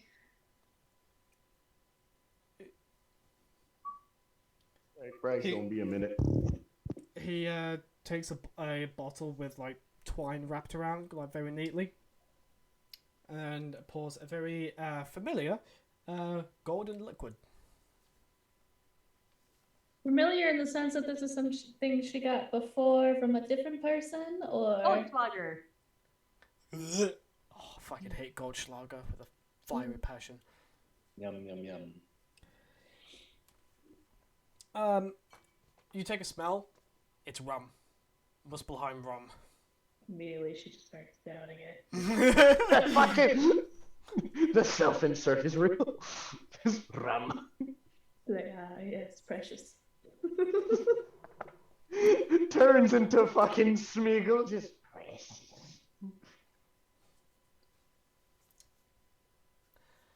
And so David is just sitting there with his tankard. It's not fair that they're occupying our city. I understand. I also understand that solving these issues with that sort of blind violence causes nothing but hurt for you and everyone around you.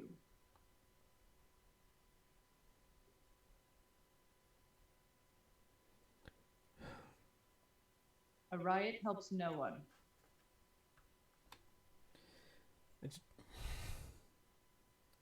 I don't know. I just want them gone.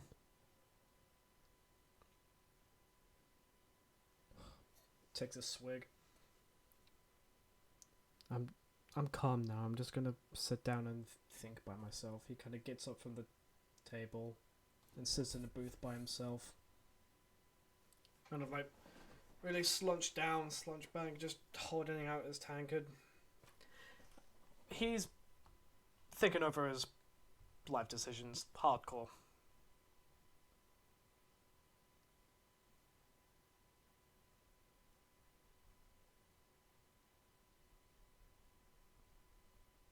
I'll go back over to the group, and then like now that I don't have to worry about a complete civilian in our midst, give the most broadest of strokes as to what that conversation was, because we still have someone we don't know in the room. So it's just basically like the shit happened between the undead and the ambassador, so they're here to make sure everything's okay.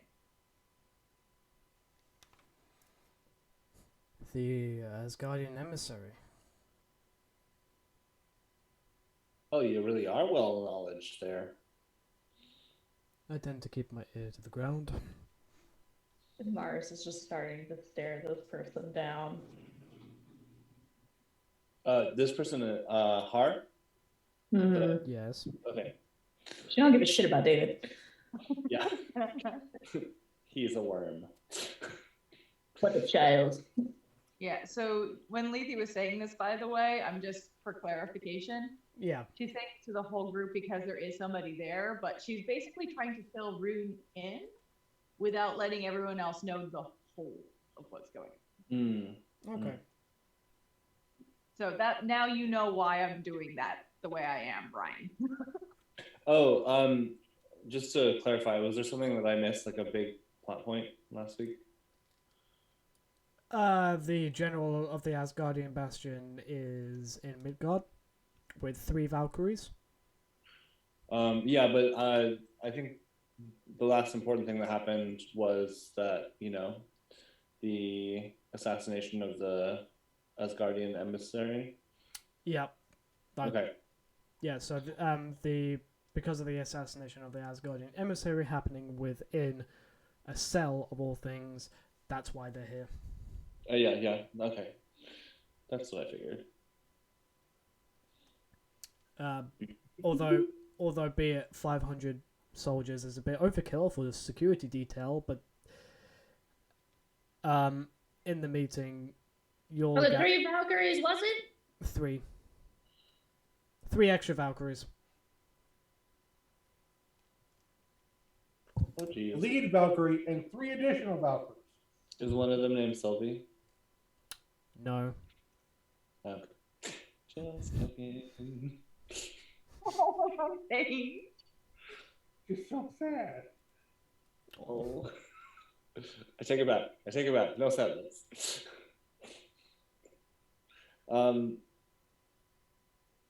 So Rune's kind of like looking at Har, like kind of like impressed. You know, between you and Lethe, we could probably have peace in the world in a couple of years if you work together. Oh, please. All I did was stop a riot from occurring in the streets and the town burning to the ground. It doesn't surpass the fact that you did very well to hold your own, Lethe. I'm very impressed. Encouraging common sense is not something to be proud of. It's something that we should all strive towards. I don't know if you noticed, but in the general public, common sense is a rarity. Exactly why we strive for it. Truer words have never been spoken. Can I get anybody else another round? No, I'm fine, thank you. I tend not to have too much alcohol. Oh, no worries there. I'm surprised it's a that one bit of your more. stature would certainly be able to handle it. My body is a temple. Amaris, were you We'll looking see about that.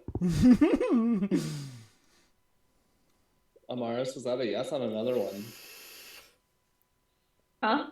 Was that a yes on another round? Oh yeah, immediately. She's like, yes, please. Egret, can I get you something? Sorry, what? Something to drink if you like.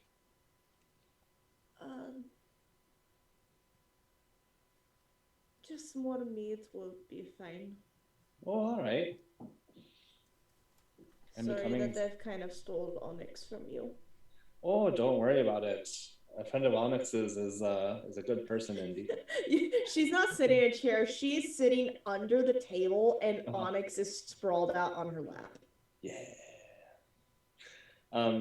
Bruno, Lethe, another round. Bruno just kind of like lift up bottle, swig. This day keeps getting longer. I never say no to a drink. Oh, all right there. And I will just get another drink for Bragvadir because Bragvadir is not at the table. Bragg, do you want to do your thing? Now that that's been... Okay. So, best way that I can describe this is that as you're all just kind of like settled in and like grabbing your drinks, you get this very subtle smell of like a well cooked. I don't know how to describe this, honestly speaking. No, not meal, not meal. This is not just a meal. This is some good shit. You guys smell a very well cooked pork chop almost.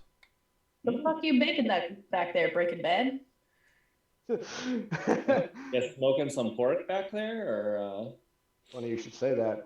Well, you spoke- So as the aroma kind of like starts to engulf the room, like literally just you can't go 1 second without smelling the meat in the room. Bragg walks out with like a big platter over his head, and what he's holding in his hands is a specially made, he cooked himself, giant piece of meat of pulled pork. And he's just holding it up, and then he places it on the bar counter. And he just takes a moment. All right, who's hungry and who wants to try? oh yes, and make sure Onyx gets a little if you don't mind. Bragg anticipated that, and like behind the giant piece of meat, the well-cooked steak. He kind of just tosses that to Onyx. Egret, a piece of meat flies towards your head. I'm sorry, y'all. I'm playing a bard. I'm in a certain headspace. Stop with the innuendos. I'm the only one getting meat slung in my face right now, okay? God damn it! Like, also This is while a first for Egret. meat getting thrown at their face? Damn. Yep. Yum, yum, yum. Brad, So- he looks over to David, who's just moping away in his corner, and he points a finger out. He's like, that means you two. You over here. He kind of grabs a plate, grabs a handful, says nothing, walks back into his booth, and just says, "Thank you."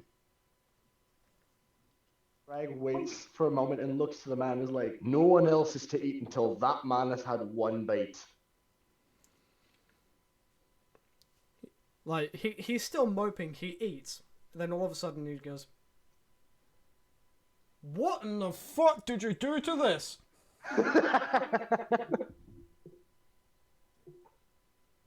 She starts devouring, like, hungrily. He's still pretty mopey though, right? I find it hard to believe if he was. like that mopiness, gone. Until he devours, his plate is empty. And now he's just moping because his plate is empty. Bragg looks at Bragg looks at him and is like, there's plenty of meat, lad, don't you worry.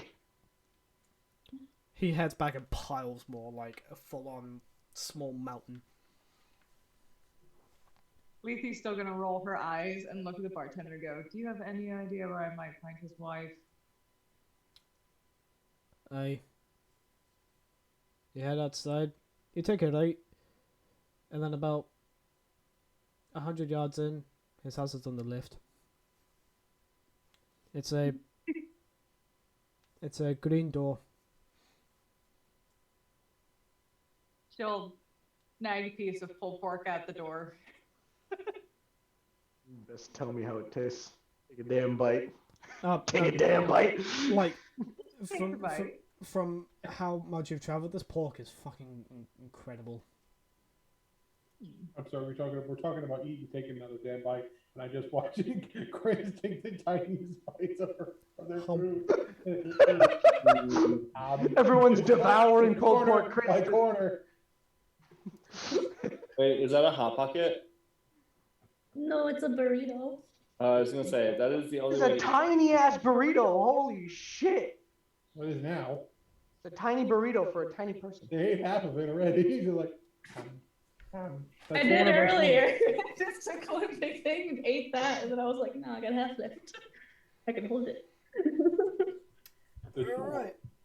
As you lot are devouring the amazing dwarvish but pulled pork, we are going to take a small break there. Yay! We'll come back in about 8 minutes on the hour, and we Perfect. will see you guys very soon. Do not go anywhere, please. And if you're in the chat, talk amongst yourselves. Stay active. Just, talk shit.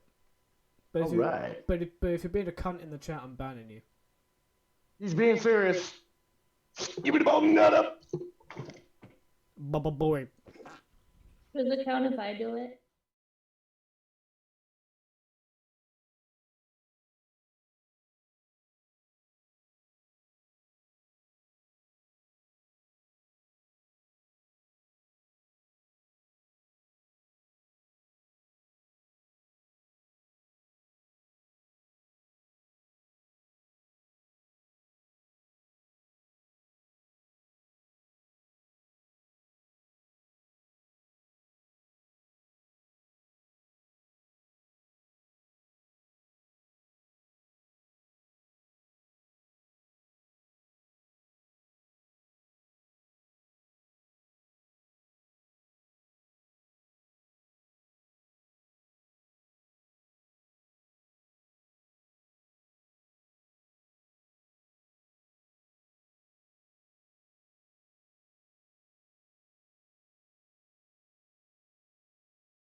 Into the thick of it. Into the Ugh. thick of The it. thick of it. Into the thick of it. Ugh. Oh. Just On into that the note, thick of I it. also have Paige. Yes. I also have the yeast. Oh, that is awesome. Mhm. Just And into the then- thick of it. Just a rock cover. And then I also have teddy nuts. Multicolored. Have welcome back, guys. Right, last we left off, small riot. People dispersed because of Lethe, Bragg, and the 9-foot fucking Goliath. When people see a 9-foot tall brick shithouse, they tend to disperse. So you guys are in the tavern. What did you come back to? Chaos incarnate. Now, you guys are sitting here enjoying your pulled pork and enjoying the drinks also. What would you guys like to do? Well, Mars is just gonna sit there, take her next shot, drink it again, start eating at the pulled pork and everything else, and then is still staring down the Goliath.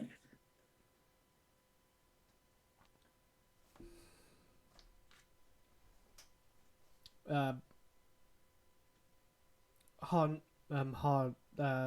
looks over to you, Morris. Do I pulled pork on my face? Question: does he? He doesn't. Okay. Mars will just kind of shake her head, continue eating. You seem to be staring at me quite a bit. Is there something on your mind? Well, she just kind of head tilts for a second, looks him up and down and everything else, and just kind of goes like, "You have an interesting shade of green." Something I was born with. Understandable. As Amaris also has like a slight sheen of green on her skin.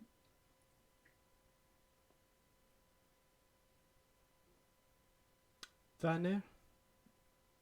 Mm-hmm. He'll say in Elvish. Oh, it's a pleasure to make your acquaintance. To respond in Elvish. Pleasure's all mine. What brings you to these parts? Says in common. Let's just say I felt a need to come back here again and just check up on how the place is doing, as well as there are some things that are happening and I wanted to make note of it. Interesting. She responds in common, and then just continues to eat her food.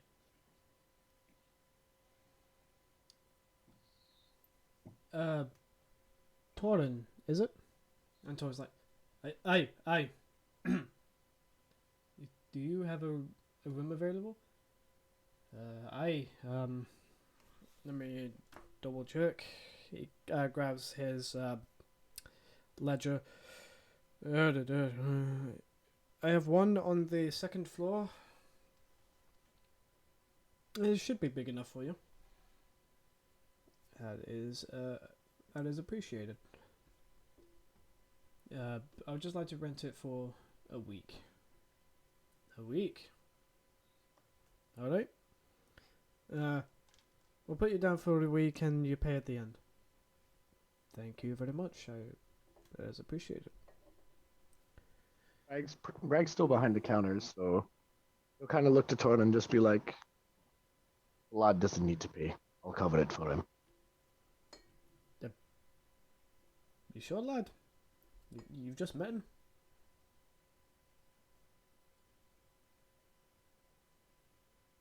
A man who's willing to throw himself into a bastion of Asgardians. I don't need to know him more than one night. Aye, very well, lad. Well, at the end of the week, I'll just come and find you. Good. At this moment in time,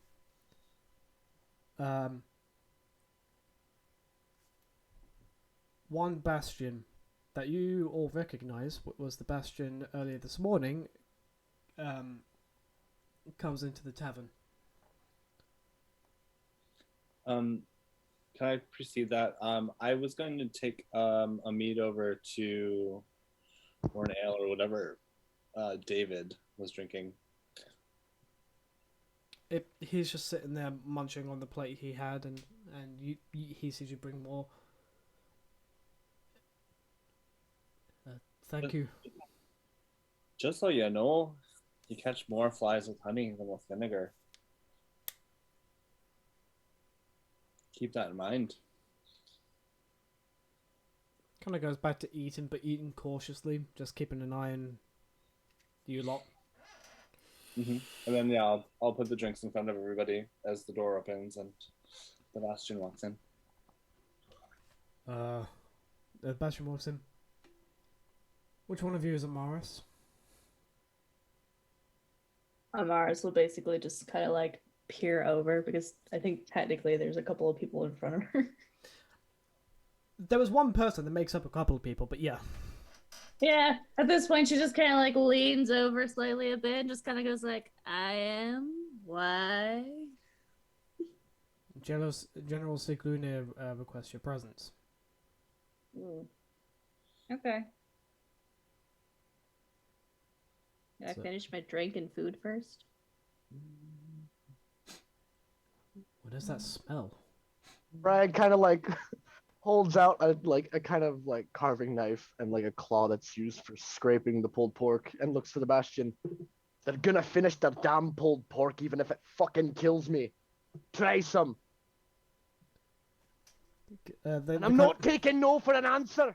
The most aggressive. Would you like to join us? I've ever heard. Well, hold on. Are they Orthodox as Guardian or? Fuck Orthodox. Well then, Is it kosher? the Asgardian kind of goes, and he pulls out an interesting device. It's a circular device. I could take my break now. Kind of puts it back. Bragg's intrigued by that for half a moment, and he's kind of like he holds his knife and was like, hold on. What was that? It's what we call a timepiece. What, Nick? It tracks what time of day it is. Sundial. But portable. And it doesn't work on the sun, it works on gears. Do you mind if I take a look? And he kind of like holds out a plate of pulled pork in exchange. Food in exchange for knowledge. I will trade you one plate for your watch, ma'am. Oh, trust me. That's literally the fucking trade offer meme. I Listen. offer you pork, you give me watch. Listen. It's very good meat. I'd be surprised if he says no. Phrasing. Really, just the juice. of it. At one point, Lethe's just gonna go, what is it with you people and phrasing? It kind of goes, just a quick look. It's kind of a family treasure. Just please be careful. Okay. So he gives him the plate. Bragg very carefully takes it with 3 fingers. Just. He'll take the pulled pork, and as soon as he bites into it,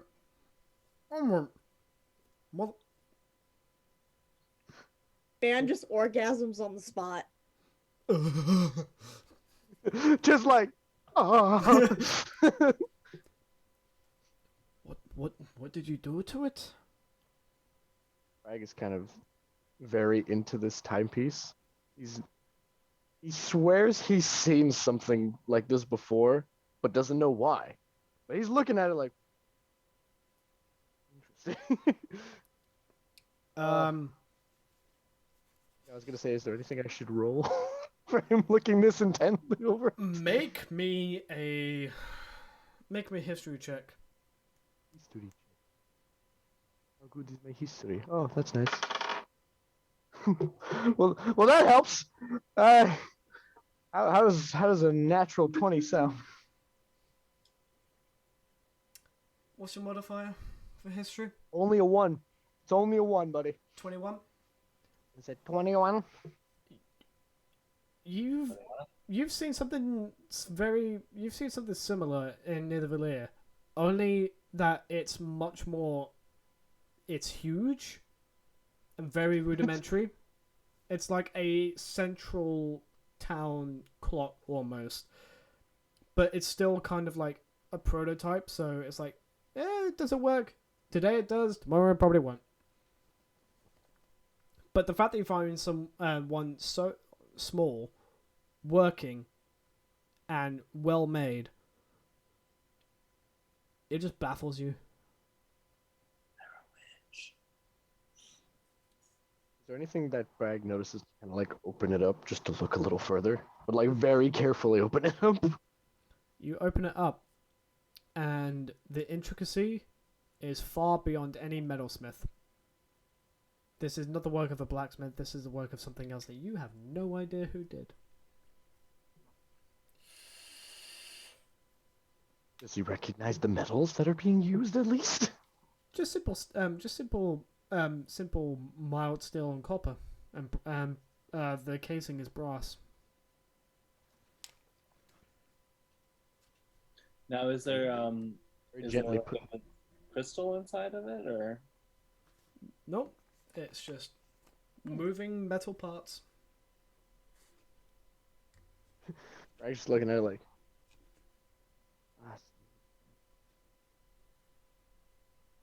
For half a moment, he's like tempted to keep it, but he's like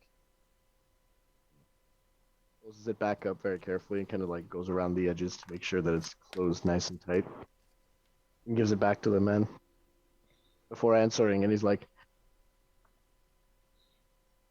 "It's a family secret.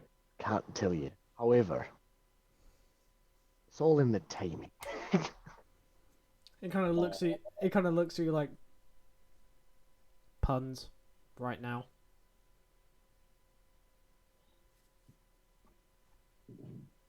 Didn't mean to... I was. Amaris will Just just like, kind he of takes- chirp. Yeah, Amaris will just kind of chip in for a second in the middle, like kind of interrupting the two of them, and just goes, "Just eat the goddamn meat." As Amaris says that, Bragg just like takes a forkful and just shoves it in the man's mouth. It's like, I can eat by my own. I'm not an infant. Damn it. no, you're not. This is very It's good. gonna- This is very good pork, though. Thank you. This is gonna cause a problem. So now that man's gonna talk to the other bastions, and now, oh fuck, I see an issue in the future. Ah, shit. But he sits down, takes off his helmet. Same as a guardian complexion as most. Very mild brown hair tied in braids at the back. Clean shaven. Oh, Bragg can finally get a good look at them now. But Bragg is gonna look over him to see if he actually has seen war, if he's kind of like fresh out of the academy looking ass. This one has seen shit. Because you notice, as he turns to eat, there's a scar that runs right up the neck here.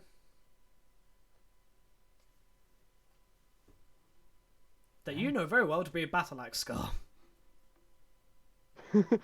Bragg kind of looks to his neck, and then pulls his battle axe for a second. And is like, No, I didn't do that. rather not give the lad PTSD. It's like, oh snap, did I do that? Honestly, though, in Bragg's past, who No. would put it past him? No, let me put it this way: if you did, he would have decked you silly. Would he though? This is young Bragg. Young Bragg does not look like current Bragg. Current Bragg has a lot of different faces. But he's just sitting down amongst you, and Torin is now looking at this, going, "This is a fucking weird image." Bragg takes his fork full and just Um, puts it in front of Tor and is like, "Try and you'll understand why." I know, he found some remnants in the back, going, don't get me wrong, this is good, but this image, it's fucking weird. Mars is just gonna continue to eat her plateful, basically stares down at the drink, looks at the bastion, and basically just kind of goes like, This is not how I intended my day to be. Bragg will kind of take notice. He'll hop over the counter, and he'll like grab the plate in hand, bring like a center table out and puts it in the middle. And he looks at everyone and is like, "All right, feed yourselves." And he kind of walks over to the bastion, sits in front of him. Well, you seem to be having everyone rather curious. Just because troubling you, lad. Just because I'm allowed to go in Bastion doesn't mean that I, hate everyone. We're not all bad. That's not what I said, lad. From the way he said it, you gather that that's routine. He says that a lot. Oh yeah. Bragg kind of looks at him and is like, "That's not what I was asking, lad. I was asking, what's wrong?" Kind of looks outside.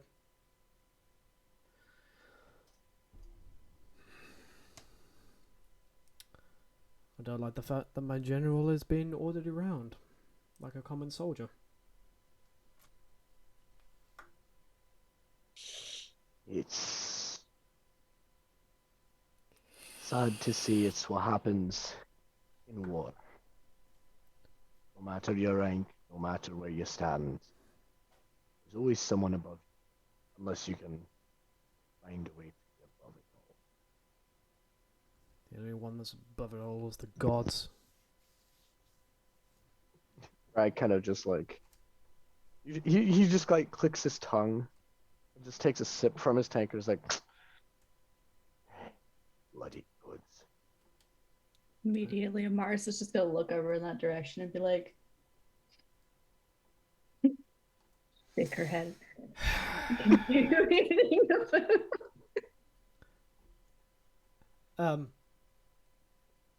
For a moment, Asgardian's been eating, and as he eats, he kind of notices the cat underneath the table, and goes, There's an elf underneath the table with the cat. "Are they all right?" Don't worry about them. Egret's literally holding the pork chop in her hands and munching on it like it's a burger. Bragg kind of like leans down and he's like, he looks around, finds a piece of bread, and he's just like, passes it under the table. He's like, Makes a sandwich out of the pork chop and continues to eat. so he sits back up as if he didn't just do that and is like, don't mind.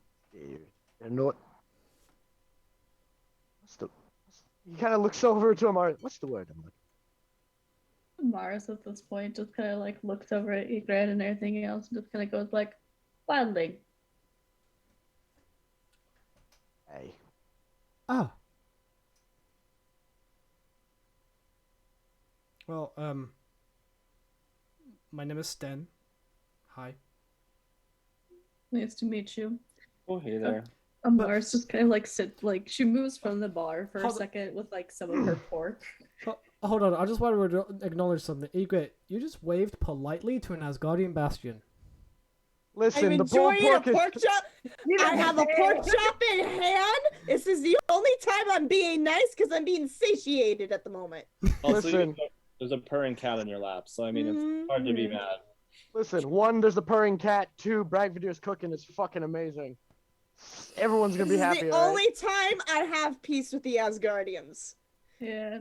While that's going on, basically, like Amaris will like move from the bar, stare at the Goliath for a second, move around the Goliath, and then goes to like sit under the table with Egret and basically like offers her some of the pulled pork and just looks at her and goes, "Try this too." Now Bragg's confused. He's kind of, what? Egret will happily take the pulled pork along with the pork chop and just Just eating. She just makes a whole ass like meat lover sandwich. Yo, dog, I heard you like pork, so I put pulled pork in your pork chop. hold on. Bragg does a little extra. He kind of like walks over to the center table, grabs a spoonful of like the drippings, walks back, goes under the table, is like drizzles it on top. Egret makes a mental note to remake this sandwich and go out later tonight and give it to Jormungandr. It's like the tiniest morsel of food. The god still has an orgasm anyways. It's like, oh!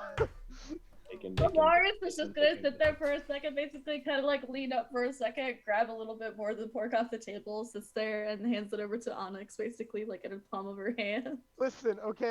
I know, Mitch. I know you told me to make a dex check, but like at this point, it might as well have been a fucking Arcana. Like, there's magic in this food, eh? So, at this point, Sten, the Asgardian Bastion, looks over to the 9-foot fucking Goliath and just goes, "You're the one who kind of stopped the riot, didn't you?"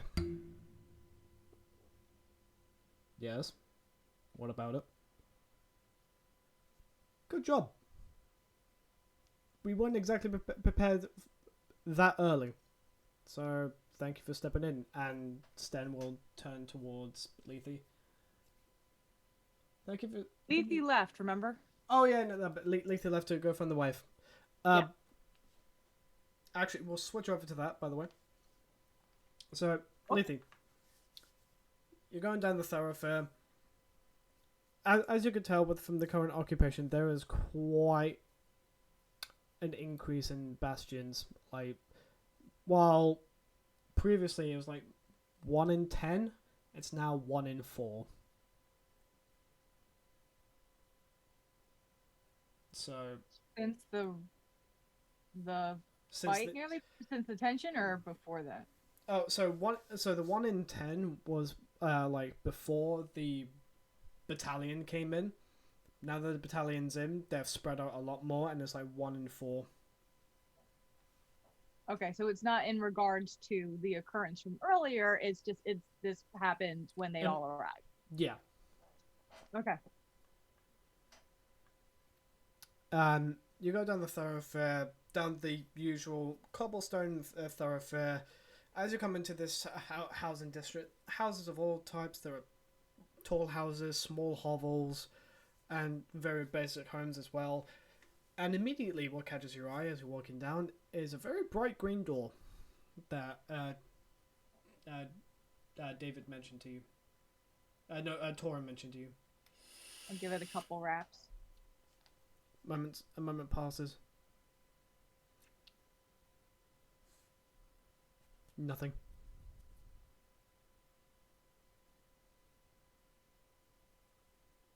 Couple more. And you start to hear muffled.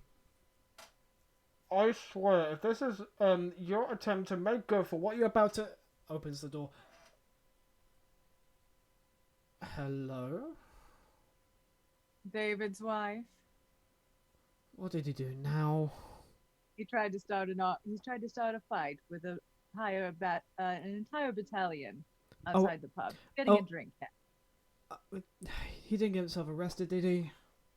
No, that was prevented. However, I do believe he could use some cheering up. He's gonna have to find us somewhere else if he's gonna find cheering up from me. I agree with him that that the occupation is unfair. I told him not to go in that fucking riot, but he went anyway.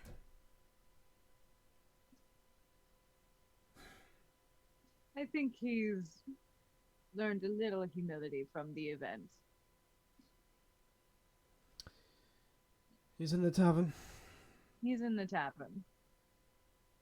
You're welcome to join us. You didn't. Oh, I'll join you. Absolutely. And kind of just, like, closes the door, lock it, beelines. This is a woman on a mission now. Yeah. Lethe just follows with the slightest smile. Oh, he about to get shit from his wife. Do you say anything else as you're walking? Or are you just happily watching and waiting for the... General conversation, trying to calm her down a little bit so she doesn't murder him the moment she walks in the bar.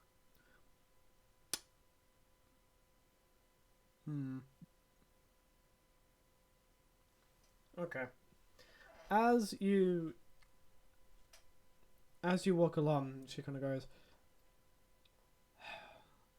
you know the amount of times that man like gets drunk and just starts spouting out political and philosophical shite. Darling, he's a man. Very fragile one at that.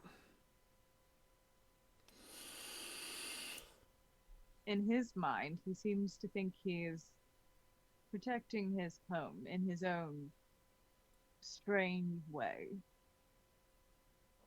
How can he? Hopefully, learned otherwise. How can he protect his own if he's dead or in a cell? I know. You know. I tried explaining that to him, and he seems to be taking it somewhat to heart for the moment. Sometimes they just need to be reminded what they could lose if they're not careful. Oh, I'm gonna remind him of what he could lose when I get my hands on him. In a gentle way. Let's not push it too far. He's already had quite a ball-busting afternoon. You ain't seen nothing yet, honey. Wait until I get there. A couple of moments pass, and she opens the door.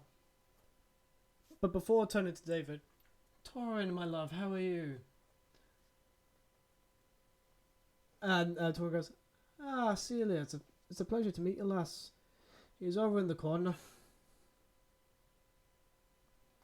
He's like, thank you.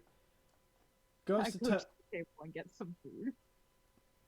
Goes to turn to David, but is suddenly caught by the Asgardian Bastion and the 9-foot fucking Goliath.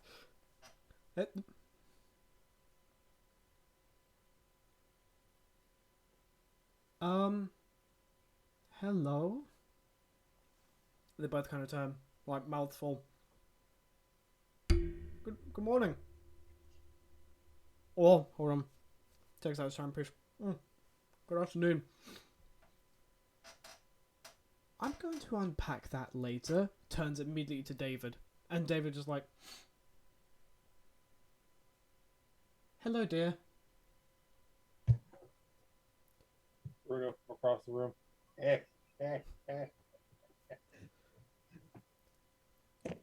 You go against my wishes to start a fucking riot. You enable everyone else to follow you in this asinine plan to start the riot and go through with it, and your first response to me is, hello, dear. I'm just making 2 plates of pulled pork.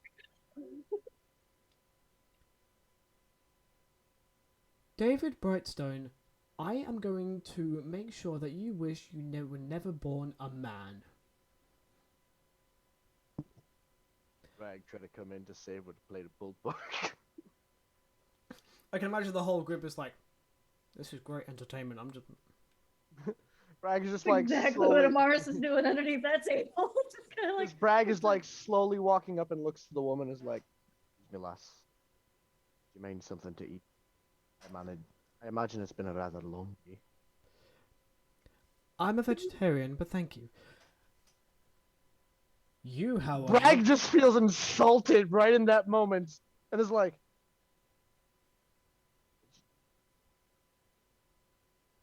Mars just goes to sit there and like immediately puts the plate to the side. Question: can I make a strength check real quick? Why? Why do you want to make a strength... I'm gonna push this bitch out the tavern. She just insulted a dwarf's cooking. We stopped one fight. and immediately start a new one. Why do you want to make a strength check? To get her ass out the tavern because the man is called. He understood he's wrong. He's eating food. Bragg was happy with that. Now she coming in giving this man a hard time. I would say no.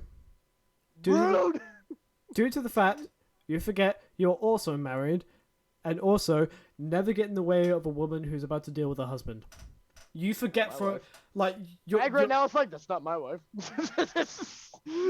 But it's one of those moments where like your ego was hurt a little bit with your food, and then you realize, married woman dealing with a husband, probably not the best. I'm gonna stand back and watch the show. In that Then- case, Bragg takes the plate, puts it in front of the man instead. Is like, gonna need this, lad. He doesn't even look at you. He's just like, I'm gonna need the grace of Freya at the moment, but thank you. I'll Oh, have to take a tankard of ale instead. And Mars is just gonna call from underneath the table. Freya won't help you. Bragg just like, Not. shh, peace.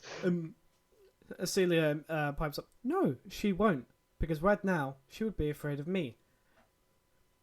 David, I love you. That's not going to change. But what's also not going to change is the fact that when you do stupid shit, I'm going to tell you. I ought to slap you upside the head multiple times for what you did today. What is stopping you? Bragg just kind of like, just because of that comment, he like takes away the rest of Eaglet's sandwich. Is like, no, bat. And Mars is gonna snatch that back, hand it back to Ygritte, and be like, "Yeah, what's stopping you?" Bragg is just gonna immediately just fucking, since they're both under the table, he kind of goes down there and is like, you made shit in book your Bragg, traps." don't make me call for my best friend. Hold on. You would eat the meat? How dare you? Would not, no, he's not eating the meat, he's stealing it. There's a difference. But he's gonna end up getting a hard-earned swat on his hands. The reason He I'm not, made it! the reason I'm not doing it right now is because that's better behind our own closed doors. And she immediately turns back. I swear, if you do this shit again, Phrasing. I will not even touch you for a month. Ygritte will lean to Amaris. What does she mean by that? Bragg is just gonna stare at Morris in the face before they even say anything. It's like, don't you. Don't forget It's like a death stare. Full on death stare. Oh, David, don't forget the honey. Bragg just slowly raises his battle axe and looks to Rune and is like, warning you. Yes, Morris? Mars is just gonna kind of lean in for a second and be like, "I'll explain later when we're alone." No, you will not. And I go back to eating my sandwich. Bruno, who's like sitting over on the side, he's seeing this like under the table fiasco. This is like, yeah, this sounds about right for today. At this point, the Harnatha stands up and walks to them. Might I offer some suggestions? And she goes, yeah, what do you... Oh. What do you suggest? Might I suggest in your own time, you take a pillow, you two talk, and whoever has the pillow talks. The one who doesn't have the pillow doesn't talk. I've seen it work, and it's quite effective. Mars is immediately gonna poke her head out for a second, look at the 9-foot fucking man, and just sit there and be like, "Are you seriously referencing a talking stick?" It works.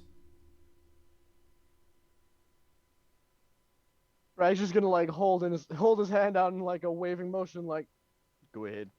That nope. Wait, waving motion, no, Mars? Or No, a waving motion for Mars to get out, just so they can just go talk about the bullshit that was just said. She's just gonna literally like move it. She'll look at Eager for a second and be like, I'll be right back. She like rolls out of there and sits there and goes to the Goliath and starts like what is he wearing? He's just wearing a dark green cloak with common clothes that you can see just about, but it's mainly covering him. Yeah, immediately she's gonna loop her arm around one of his and everything else or whatever and start tugging him away and be like, let me explain to you a list of reasons why that's not gonna work. Here's the reason why it is going to work. Because I rolled a persuasion check for him, and he rolled quite high. So, but you go to tug at him, and you tug, he's not moving. It's just like, ooh. At this point, she's just sitting there, her arm still looped for a second, stares up at the man, and just kind of goes like, are you really gonna make me try to tug harder? I am very small, and you are a tree. Walk with me. Before you do that, observe. And Celia, Out of curiosity, she's gonna observe at this point. Celia That was the most polite way to say bitch, please. Celia and David kind of look at each other. No, he's right. We need a better way to discuss this.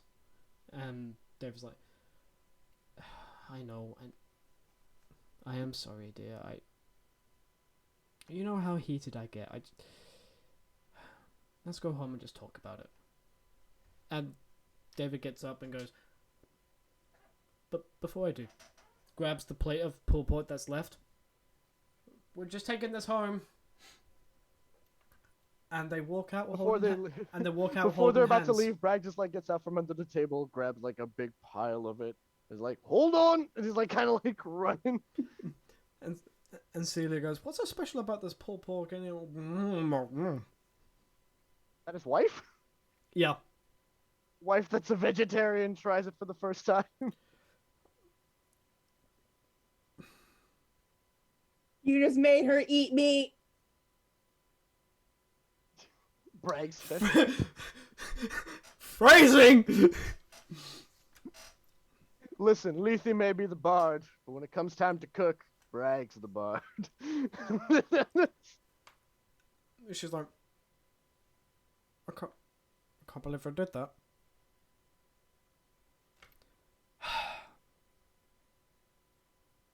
I missed meat. I did.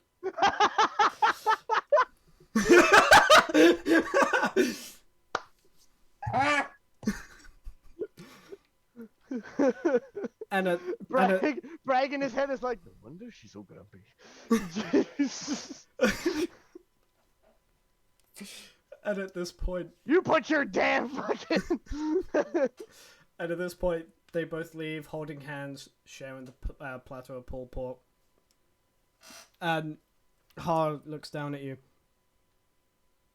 You see?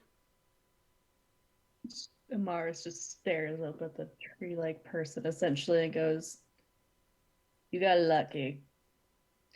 Anyways. And then she'll go to like unwrap her arm and everything else and then looks over at the Bastion because she's finished her plate and goes, let me know when you're ready to leave. He kind of looks up, bro. I honestly kind of forgot what I was doing here because I was just so enthralled. Fine. Then Amaris will go to move away from Har. At this point, he puts his helmet back on. Right, I suppose we're gotta head back. Don't worry, folks. I shouldn't keep it too long.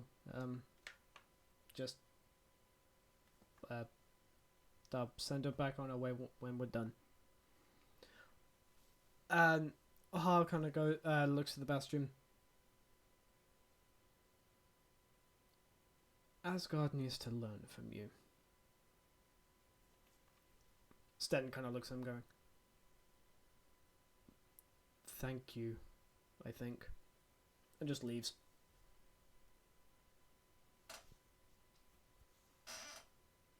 Amaris is just gonna follow. Okay. She'll look back for a second, back to Har for a second, just kind of like narrow her gaze again and everything else, and then just continue. as you walk off, he just kind of goes, "Have fun."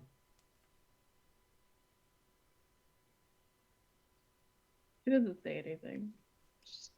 She continues walking as if she didn't hear anything. Is there anything anyone else wants to do before we head over to Amaris's little discussion? Also, Brad, give Igor back a sandwich. That was just rude. No, already Mars got the already gave it sandwich back. back. Yeah, she already got it back. All right. Mars took it from his hands and handed it back. Bragg made a little bit too much pulled pork. So I assume that Egret's gonna go to Jormungandr later that night and give him pulled pork. Also, Rune had about like 5 servings at this point. Amars is going to the courthouse, right? If I remember correctly, right now. Yeah. Okay, Bragg, because he made too much pulled pork, he's kind of gonna like take a massive helping. I'm just gonna follow along because he wants to bring it to the courthouse. He's very proud of his meat, so he wants it to be acknowledged. There's nothing Phrasing. wrong I know with the being proud of phrasing. your meat, okay? Bragg is always proud of his meat. Good fucking Christ.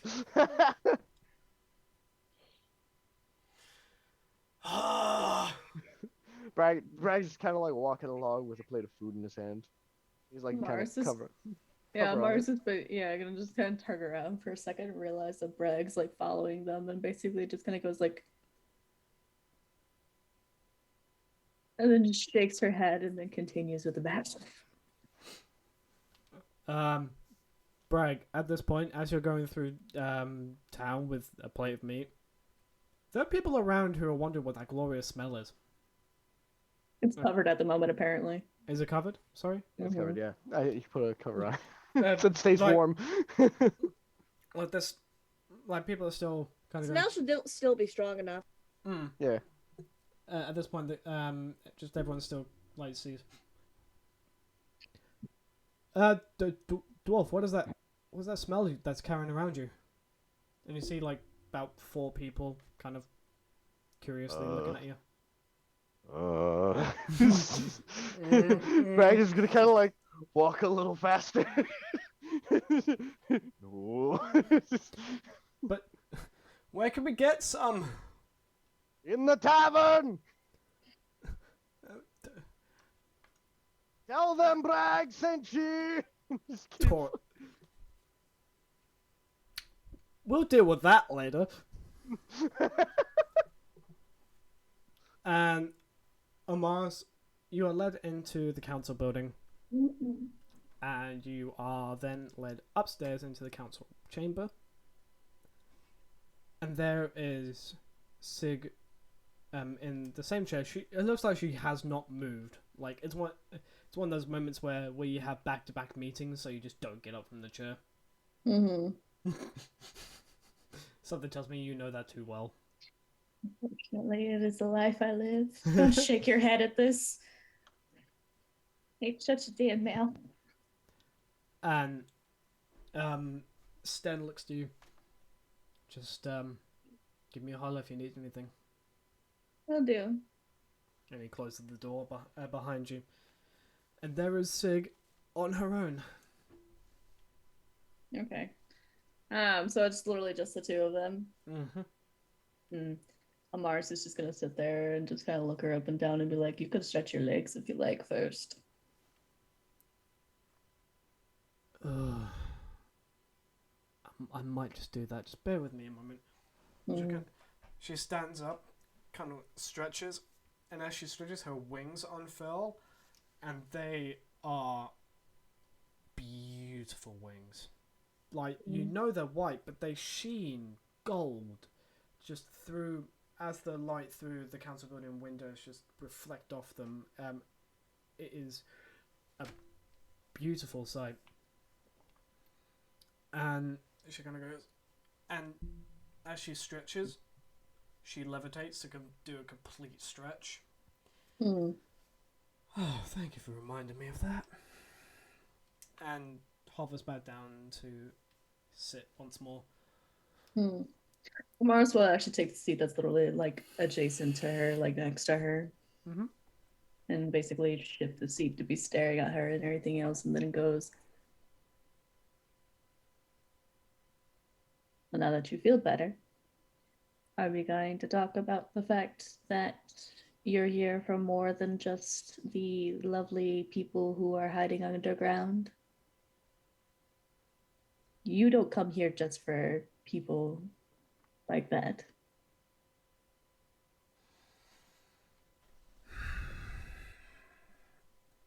At this moment in time, all I can say is that there is something bigger that we were told to inquire about.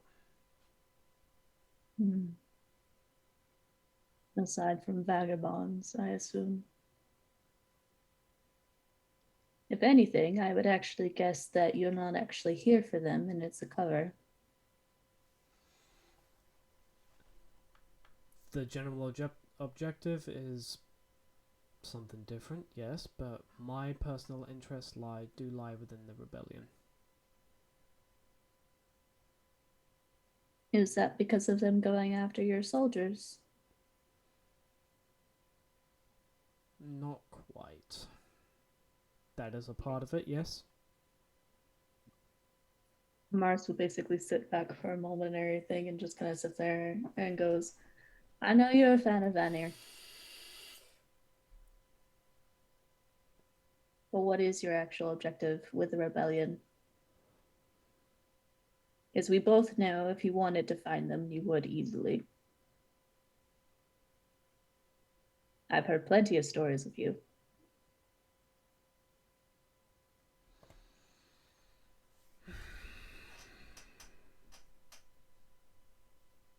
I did say full transparency, did I? Yes, you did, which is one of the reasons why I came back and I figured it'd be easier.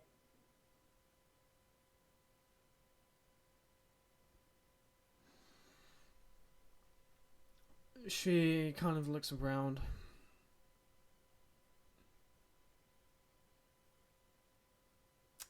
Not here, though. Okay. Follow me.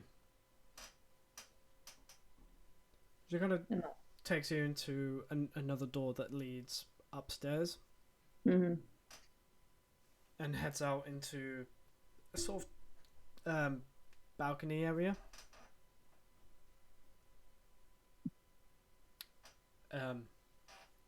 She'll kind of look to you. You have no reason to, but I must ask. Do you trust me? If I go based off of the stories that I've been told about you as a young child, then that would be a yes. Because even I know that you have done things even against your own God in order to save others. She extends her hand. Mars will take it. Suddenly, you're both lifted into the air, and you are elevated and placed on top of the dome on the council building. Mm-hmm.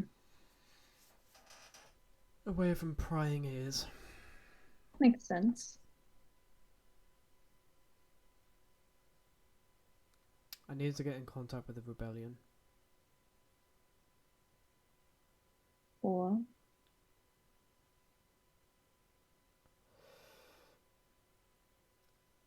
They have information that they need. I have information that they need. Mars basically looks at her inquisitively and everything else and just kind of goes at something more. They have been looking to plan an attack on a more symbolic nature, shall we say. Is that the purpose of the soldiers? The purpose of the soldiers is due to the fact that... Oh, that's much better. The purpose of the soldiers is the fact that the king is a bit overzealous at times. I mean, that's a fucking understatement if I've ever heard it. Mars will basically snicker for a second and be like, overzealous is a nice way to word that. I only recommended 200, but he raised his hand and said, "No, that's preposterous. We send 500." And to my best advice, he still wanted to send the 500 and then extra Valkyries. Yes, it must be interesting to be traveling with your sisters. It's not. Oh, Mars will basically tilt her head for a second. Members of the Valkyrie Corps have overextended egos, so you can imagine what 4 overextended egos is like. Mars at this point will kind of chuckle and be like, yeah. I mean, you've seen how it is at the main territory of Vanir. So have you, so I've been told. Mm-hmm. It is my home. I was more talking about a little meeting with Vanir royalty. Yes, it's interesting to meet the princess of your own home in a precarious situation, we'll word it. I can imagine so.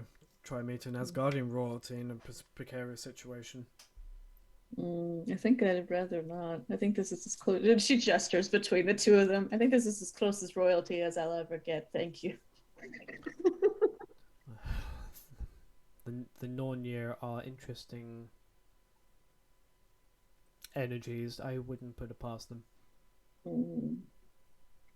Well, given the fact, and she just looks over at Sigrun and basically goes, given the fact that you are looking to pass a message, and now that we've had more time to discuss, how would you like to proceed? I requested, even with your sisters there at the time, that we would be able to move without being followed. And you won't be. That is an absolute promise. Oh, I know. I knew that you had contact with the rebellion well before. I would have presumed so, given the fact of, like, again, the things I've heard of you.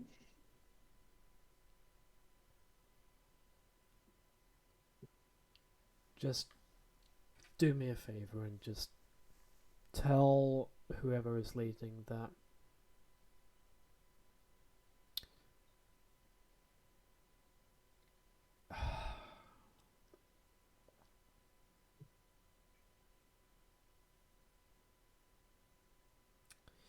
give them a message from me so they know that it's from a trusted source. Mm-hmm. What would you like me to tell them? Skull and hearty ride once more.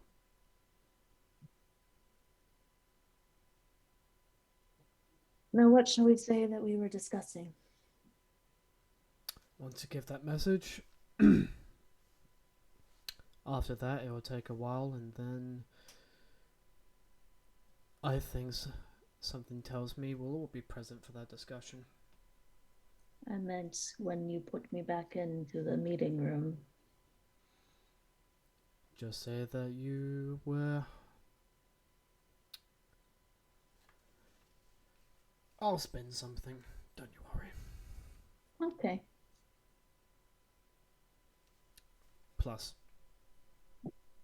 although the egos of the Valkyries and the Asgardians in general are quite high, if I say the sky is red, they'll believe it.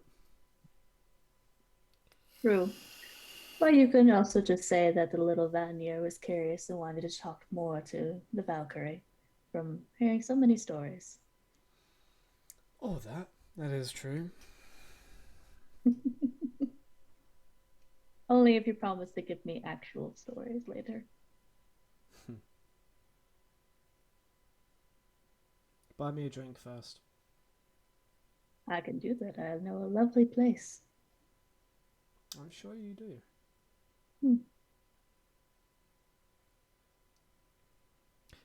You didn't need me to get up here, did you? Don't worry about that.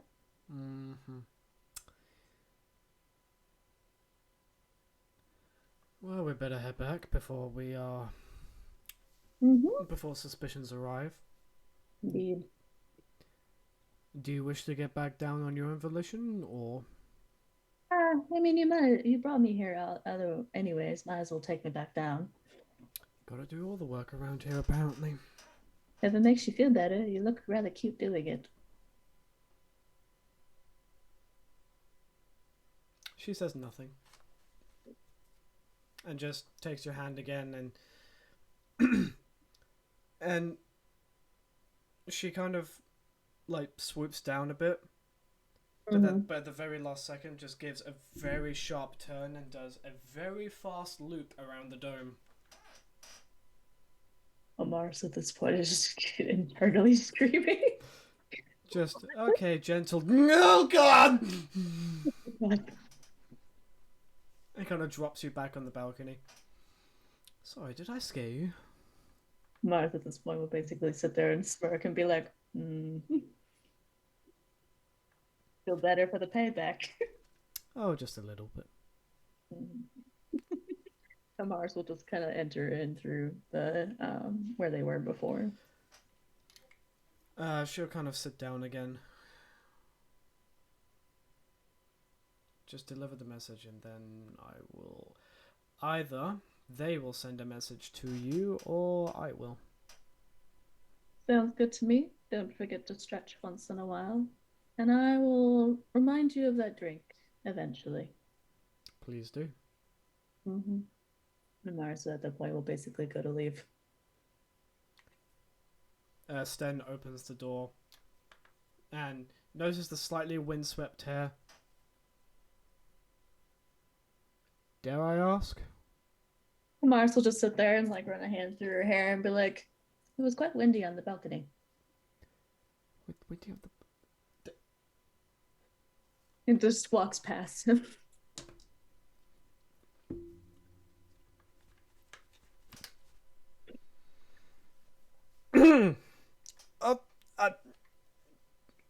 I'll stay here. He rolled really low on the insight.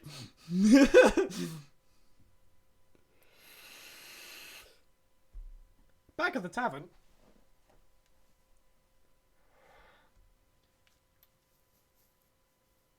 At this point, Har looks to you all.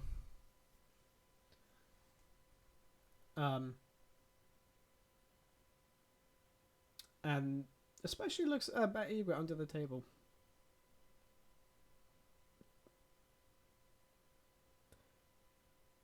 I must retire. I didn't sleep well through my journey, so I'm going to head to bed. But I may see you all tomorrow. Depends on how the fates grace me. Well, I hope so. I'm looking forward to it. Just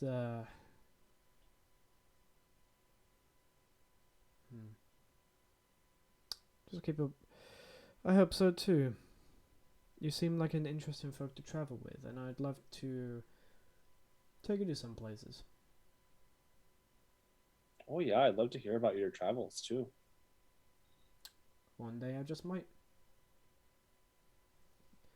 And Har will kneel down, look under the table, and kind of like gesture his hand for Onyx to come over. Roll as animal handling. Alright. Because with us, like, I think he only needs like a 5. Onyx kind of cautiously walks over, sniffs his hand, and just does that thing where cats will like nuzzle and rub all along their body. Yeah. You have a very adorable cat, I must say. Oh, thanks. He's not really mine. He's just my companion. A worthy companion for a worthy adventurer. Oh, stop. And he heads off to his room.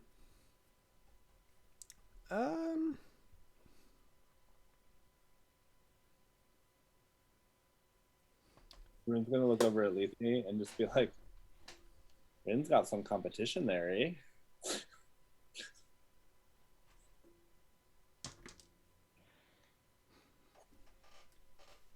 Egret.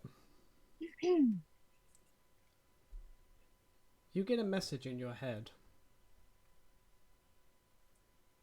that simply says, I will see you tomorrow, bestie.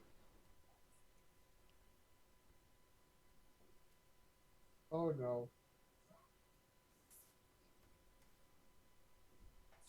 But only broken. you get it. He's broken though. Oh no. The world serpent has me on speed dial.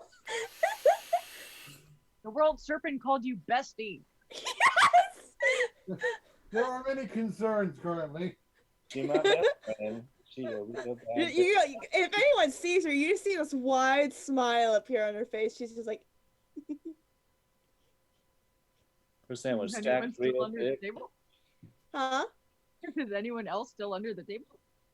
Onyx is with me under the table. At some point, Rune might join you for a minute or two.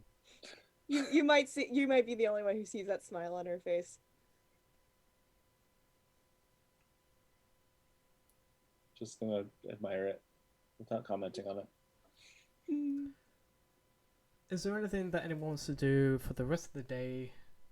As it is like 1 in the afternoon, does anyone have any plans to at this moment in time for the rest of the day? Bragg is feeding meat to the council members, if you recall. Yes, that is true. Eh. Bragg, you head to the council doors, and a Midgardian militiaman. What business do you have with the council? To eat. Meat business. I'm gonna need to sample your goods for safety reasons, sir. Alright. Bragg just opens the lid. He already knows the reaction. He just opens the lid. It was like everyone in my family at a family gathering, though. Oh, I'm gonna need to taste that. He takes a bit. Puts the lid back on. This will suffice. Go on ahead. And before the door closes, you just hear this very subtle, "Oh my God!" What?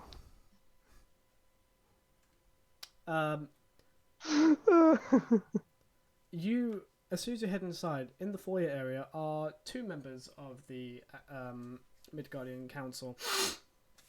Ragnar the Ebony, who is the Master of Ravens, the Mute, and I would like if my mouse worked, as well as the Council Gothi. And they turn to you. Bragvadir, is it? Hey, it is. What? Nice to see you both again. And you, what brings you here? Mainly just trying to see if I can feed a few stomachs. Oh, that's very kind of... What is that?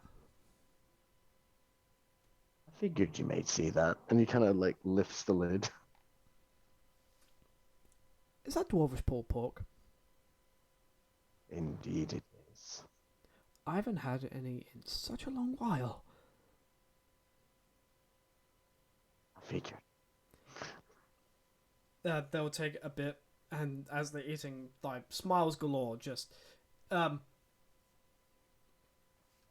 Ragnar the Ebony writes down a message, and it simply says, "If I had the ability to speak, I would tell you how much I love you right now." laughed my ass off if he took a bite and all of a sudden he's able to speak again. Your pork is good, but not good enough to heal a tongue. Be surprised. Thank you for the bits, Daisy. Much love. But yeah, and Good pork. they're like, maybe we take the plate to share amongst the rest of the council members. I'm like, and they would be ever so grateful. This is why I brought the plate. However, you must take me along with you. Be ashamed to not see the reactions. Very true. A good chef must know that his work is well approved. Aye. Is that your inner chef speaking? Yes. Very much so. When shit's good, you don't just hand it off to someone. You carry this bitch yourself. You like, if you make a dinner for a load of people, you don't eat until everyone else eats, and you wait for their reaction. Honey, I Even if know. there's I make nothing food left for for people you. all the time. You know this. Even if there's nothing left for you at the end of the night, you're fine. You're satiated by how everyone else ate. The only time I'll My accept ego was fed, for they ate plenty. it, like, there's only one time I will accept leftovers, if they are genuinely full. Any other time I'm like, no, you finish. But I digress. So you go into a room just offset from the foyer on the first level, and there seems to just be a like a small mess area for the council members, and they're all there, and immediately they turn. Is that what I think it is? And the Gothi says nothing, just nods, and the plate is brought to the middle of them. They start devouring like this, like a vultures to a corpse. And Bragg, you're just standing there with your arms crossed, with, I'm sure, a shit-eating grin on your face. Just To be more exact, this is basically Bragg right now. Just and they all look at you, going, "Thank you, thank you." quite welcome.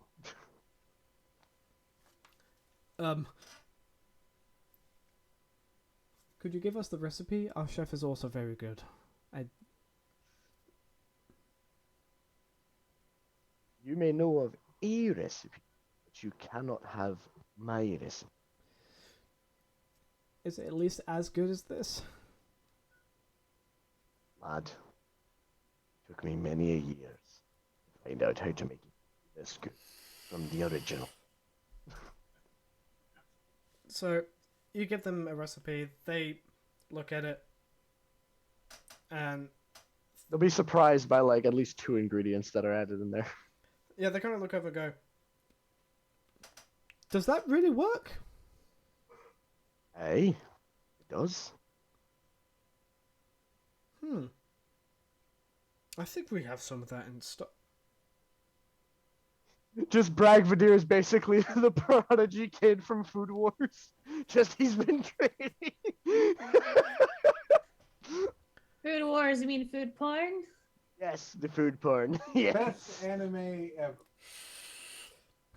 It makes me hungry and horny at the same time. Bragg is. On that note, they hand off the recipe to a servant, and they hand it to the kitchen. They all look at you with a very gracious smile. Thank you again. We've been meaning to revamp the council's menu for quite a while. It's my pleasure.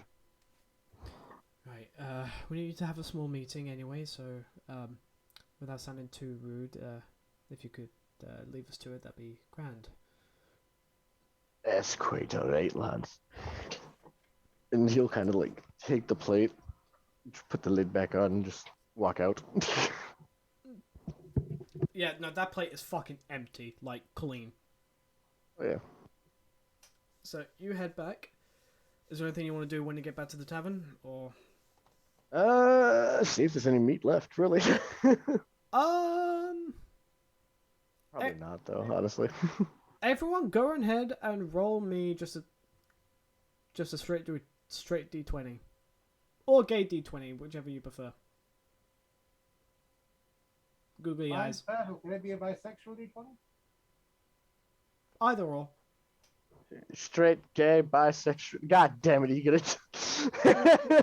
The food is just that good. Lethe? I got an 8. Okay.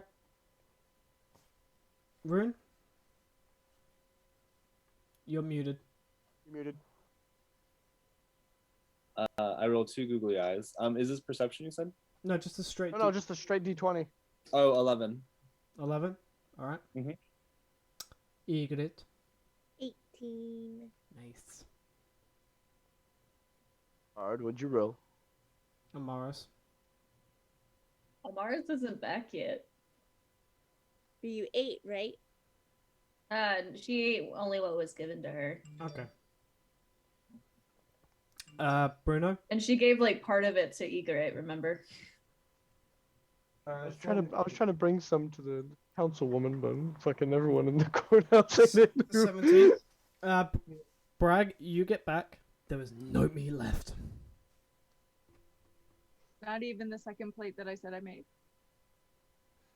I did a general roll of like kind That's of fine. averaged. Like by the time Bragg got back, I would say you would have just finished it because it is that good. Because I remember I said I was taking some of it to give to my Dusty later. In that case, Bragg's just gonna walk up to sees the empty plates, walks up to Torin, takes out. I'd say, hold on, how much gold would he be taking out here? I'd say he'd take out 10 gold, and then add on an extra 5, and then looks to the man. It's like, I'm gonna go back into the kitchen now, and I'm gonna make some sandwiches for the room. If you don't mind. I'll even leave you one. Deal. Amaris, you get back. Everyone is full, well fed, and do you go back under the table, or do you? No, Amaris at this point basically is just gonna sit there and survey the surroundings. I presume realize that the 9-foot man is missing. Yep. And just kind of sit there, like, inquisitively tilt her head for a second. Before just kind of, like, looking at the sky, thinking back of what happened to her day. And just goes, you know, a nap sounds real nice. That sounds great.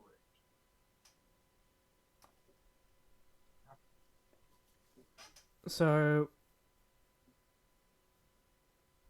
She's gonna go up to her room. okay, And you're gonna go take to your a room.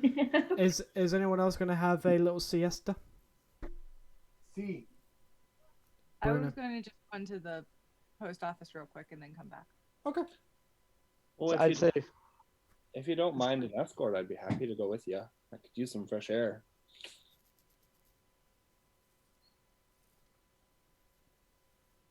Certainly, I never turned down the company. we're gonna find a nice spot to go meditate because you realize it's the middle of the afternoon and we've already had all this bullshit. Are Ygritte and Onyx napping under the table at this point? Oh yeah, we're past the fuck out. Food coma. Crazy kid. I'd say Bragg is gonna be cooking. Here's the thing, elves What? are not supposed to sleep. Egret's fucking sleeping. We have Yeah, transcended. naps. Simple task for a dwarf.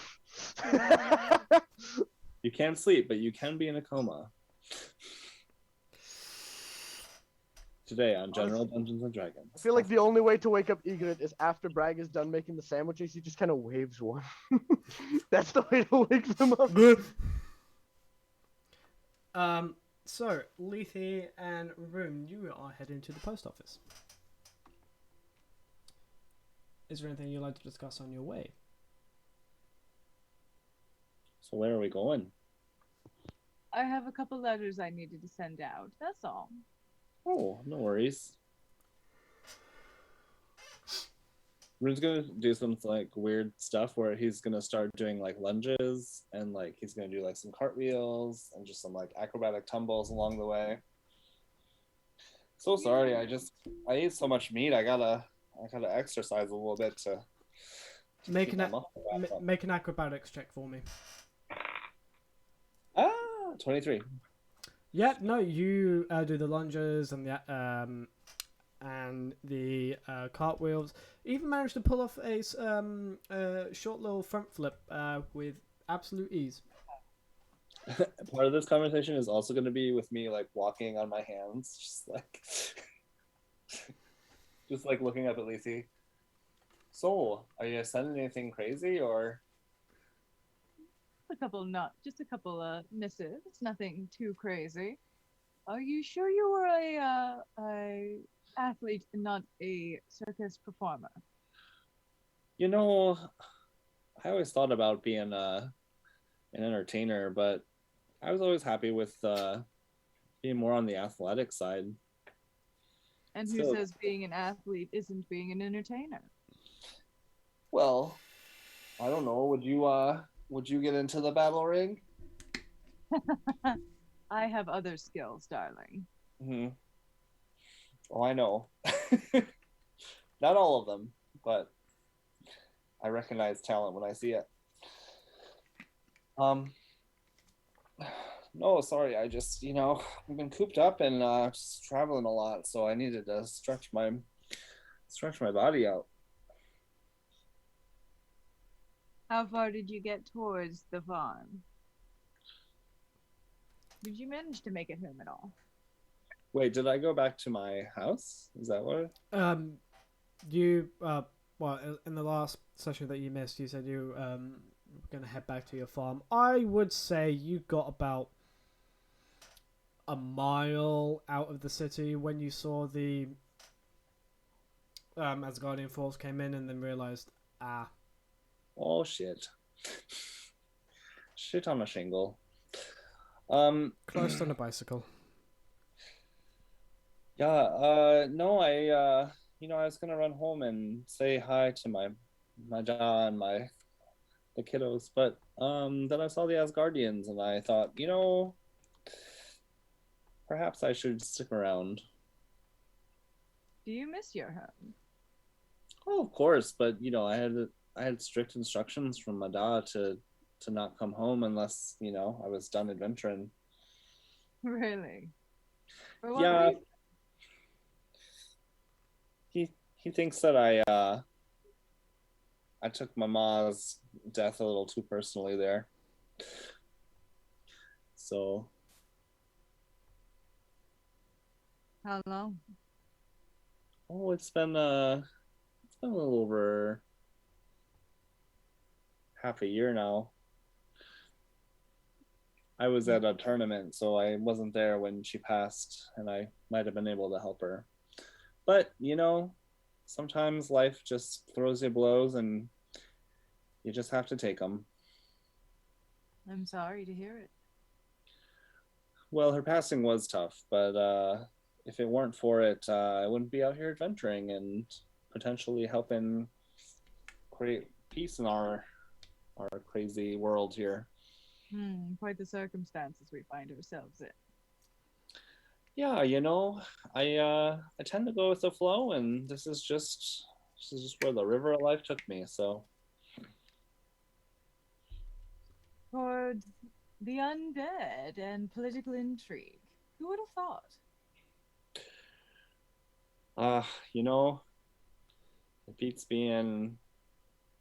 It beats shoveling shit out of the barn for the 4,000th time.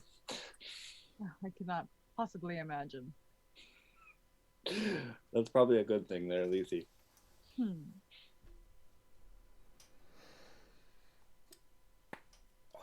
So, any of these contacts that you're sending letters to, personal or? Responding to one letter, and actually, technically responding to two. But no long-term love interests for you? Who has time for such things? I'm trying to make time, but Yes, I've noticed. it's a little tough though.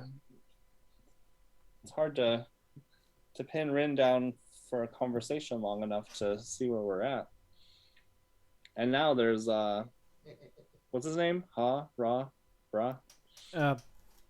Hard. Yeah. Har? Yeah.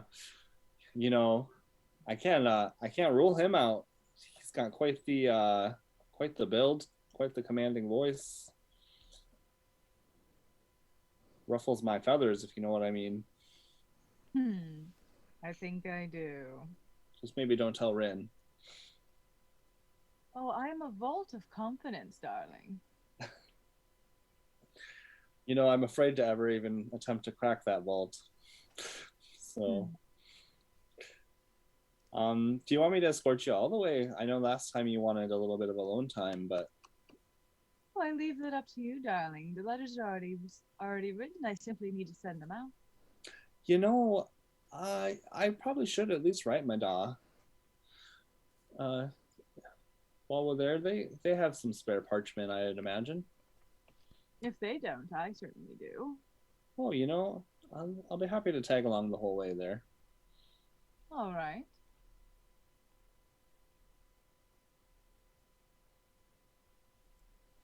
So, have you heard from the princess?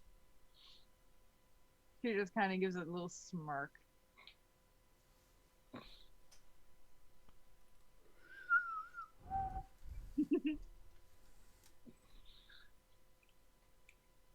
He'll just sort of like give the little like bro elbow, and then just continue on. It was really cool how you disarmed that situation earlier. I know that negotiations are one of your strong suits, but I hope it doesn't go too much further, because tensions are high, not just with that bloke David. Like I said, I didn't do anything special. All I did was bring some common sense into a rough situation. Yeah, that's the thing there. Common sense isn't always common. I know. That's why we need to be reminded now and then.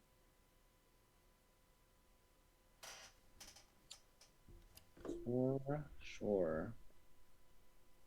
On that note, you guys are now at the post office.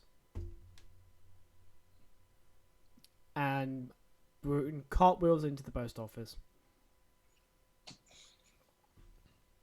Sticks the landing. Did I write down that in the fucking post office guy? do they have parchment Yeah. and ink and quill and sealing wax and all that nonsense? Yeah, they can provide that if you wish to write a letter. Yeah, whatever it costs, Rune will pay. No. Does pay they don't ask for a thing. Like, no, it's free of charge to write a letter here. Oh. Alright, well. Can I make a donation then? If you wish to make a donation there, you see to the right of you there are 3 boxes. Mm-hmm. There's a box with a sign saying physician, and another box saying orphanage, and another stables. Oh, okay. Rune's gonna toss a little bit of silver and probably a handful of gold into those 3 boxes. 3 gold in each.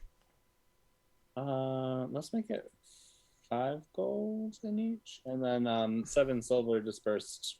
However, Okay. I had extra silver I didn't want. So You plop them in, Mhm. and the clerk behind the counter, female human, blonde hair tied in a bun, very quite pale complexion with slight freckles. Oh no, thank you so much. I really appreciate that. I met the guy who was here. This is somebody else? This is somebody different. Well, we haven't met yet. You must be Lethe. I am. No, And yes. you are. My name is Stacy. Can't think of any fantasy names right now. Brain is dead. Next switch will be Karen. All I have to ask, does Stacy's mom have it going on? Always. All night long. All night long. I am now obsessed with this, by the way. I got this as a birthday gift. Kind of. I got a gift card as a birthday gift, and I used it for this. This has a whole page of just fantasy names. First names and last names, and I can just close my eyes and point at random. Fair play. But yeah, did you write down the name for the male by any chance? Because I cannot remember. I lost it, but I'm in the process of going through the older YouTube videos to make sure I have everything down. So if it's on one of the ones that survive, then I will let you know. Possibly because it's quite early on. Yeah, I'm thinking it is. Call him Simon for now. Fuck it.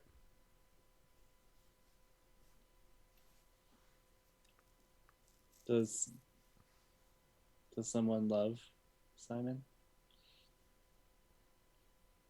You don't know? Yes, they do. In all their letters. Yay. So yeah, my name is Stacy. Simon is actually off today. He's spending some time with family. Oh, good. It's always important to take personal time. Absolutely. What can I do you for? I simply have request of use of 2 of your ravens. I have a couple letters to send out. Okie dokie. That's going there, and that's going. That is absolutely fine. Yeah. She goes. Sigurhun. Yeah. 2 ravens come onto her arm. Good. And she kind of goes, "Good boys." All right. Kind of gives them under chin scritches. And right, this one, and this one. Go on. And they fly off. Okay. If you could send me the letters in which you wish to send, that'd be grand. I will. And I'll do right now. I'll tell you where they're going, and then I'll have the full letters written down. okay. And Rune, are you writing a letter to be sent as well? Oh yeah, I just finished it and threw the sand on to dry the ink, and then is shaking the sand off. Okay, If Lethe does get a glance at Rune's handwriting, it's very elegant, almost noble. His mom taught him a lot, including, several languages and, manners. So Do I notice that? it'd be a low roll. All you have to do is look over. But I'm not sure what you're doing in the. What's your passive perception, Lethe? Passive is 14. Yeah, you should be fine. Yeah, you do get a look at Rune's handwriting. Elegant, clear, concise. Nice flourish. Yeah. She'll make mental note of that. And then he'll pull like this chain out that has a sigil on it, and he'll use that to seal the letter. And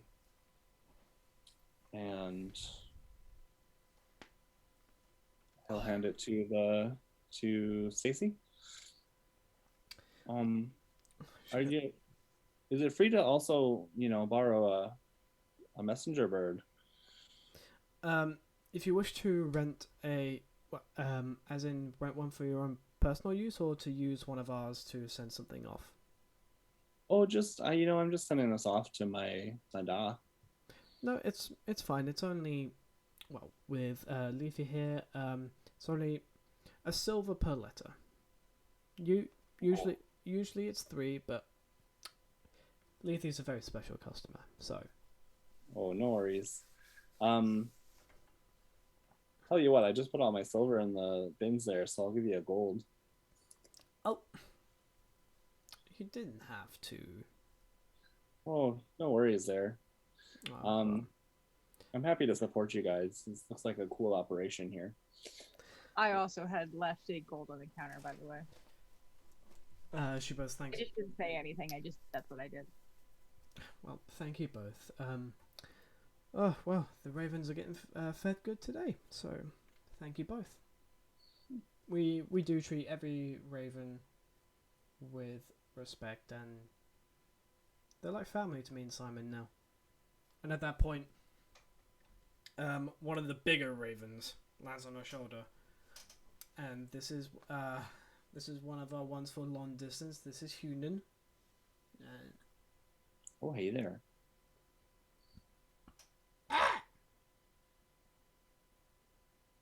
Rune's gonna kind of like put his hand out, like not like to like touch, but like just for the raven to be like, "Hey, are you cool?" It kind of just gently pecks, Mm-hmm. and then kind of like runs the underbeak to its chin along your finger, just gently. Yeah, let's scratch the ruffle of feathers under there. Oh, it's loving it. After the attention meter has been brought back to full, it kind of goes up into its little perch. Is there anything else that you guys wish to do at this current juncture?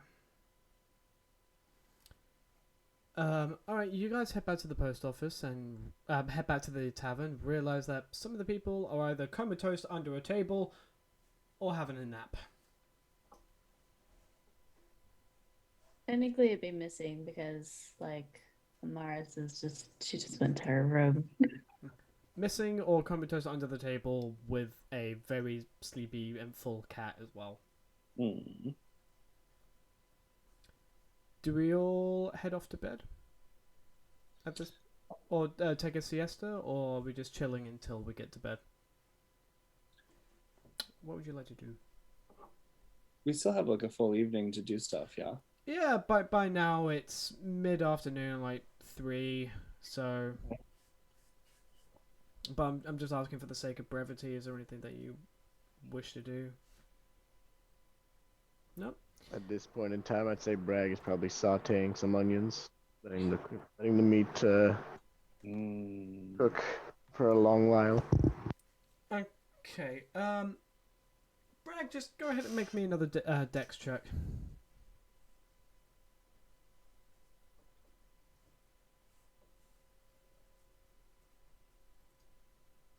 Stretch yourselves, motherfuckers. I imagine the dex was for me. Sorry? The dex was for me. Yes. Yes. I got a nat 20 again. For the love of fuck's sake. No, okay, yeah, no, these pulled pork sandwiches are, like, godly. Yeah, you pulled off some Gordon Ramsay level of shite. Or in this world, Gordon Gamsey. Gordon Gamsey.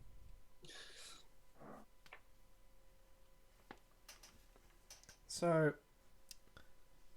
you make the sandwiches, you store them, and store them in the cooler to make sure they stay fresh.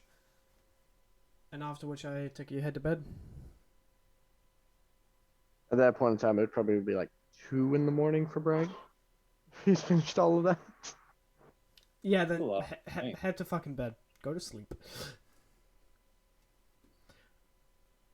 Okay, as you're all in slumber,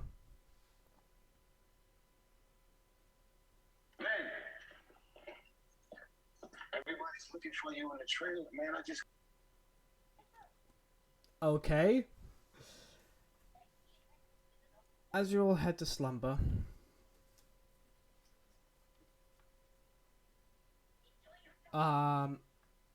Lethe, Rune, I need you. What's your passive perception?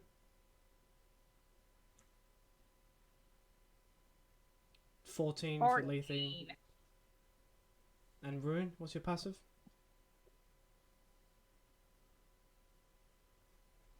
My passive is wisdom, perception?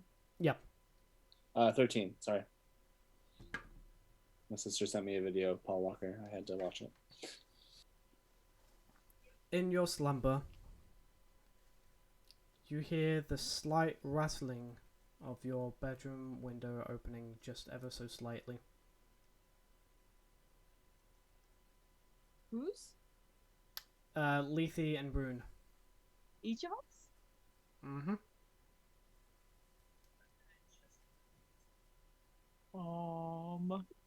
Okay. Like, in your slumber, you just hear it slightly. It doesn't sound like the window's opening, does it? It sounds like it's one of those moments where you're pretty sure you closed your window, but you might not have, but it does sound open. This is sorry. This is later that evening. We're in bed, like it's nighttime. Yeah. Okay. Can I roll an active perception? As you're literally just waking up, I'd say you can, but roll a disadvantage. Okay. Yeah, I'm like, what the fuck? Unless you have a feat that makes you a little bit more alert, as it were. I do not. So no. Lethe, would you also like to make an active perception check?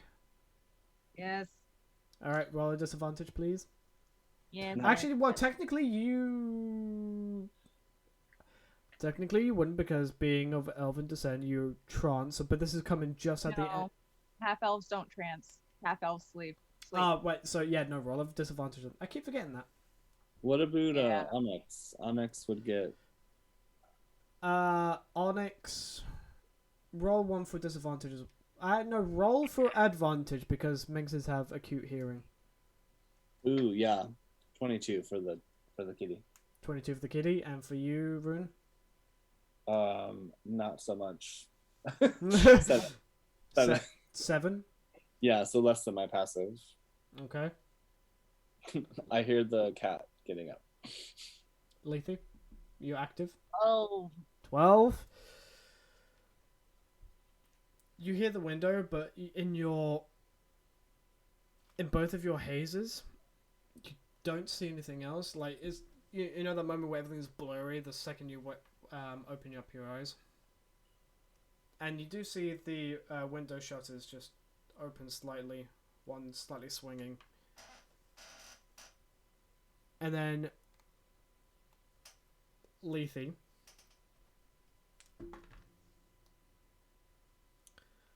What's your AC? 16. 16. You get a sharp pain in your side as you look and see a dark-clad humanoid holding a dagger that is embedded in your side. And that's where we're gonna end tonight's session, guys. How much damage? You take next time. No, I'm kidding. Wait, so Rune doesn't get attacked? No, sorry. Slightly. Not slightly. today. No, slightly bring it here.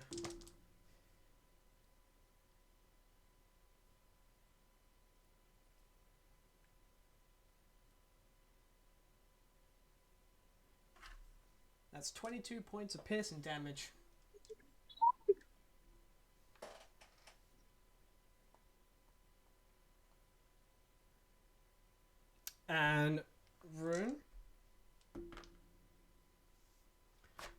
Does a 16 hit you?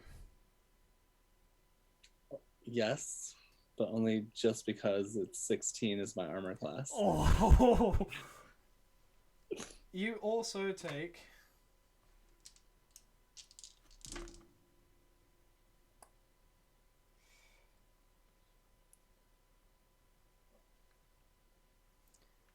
...23 points of piercing damage. Okay.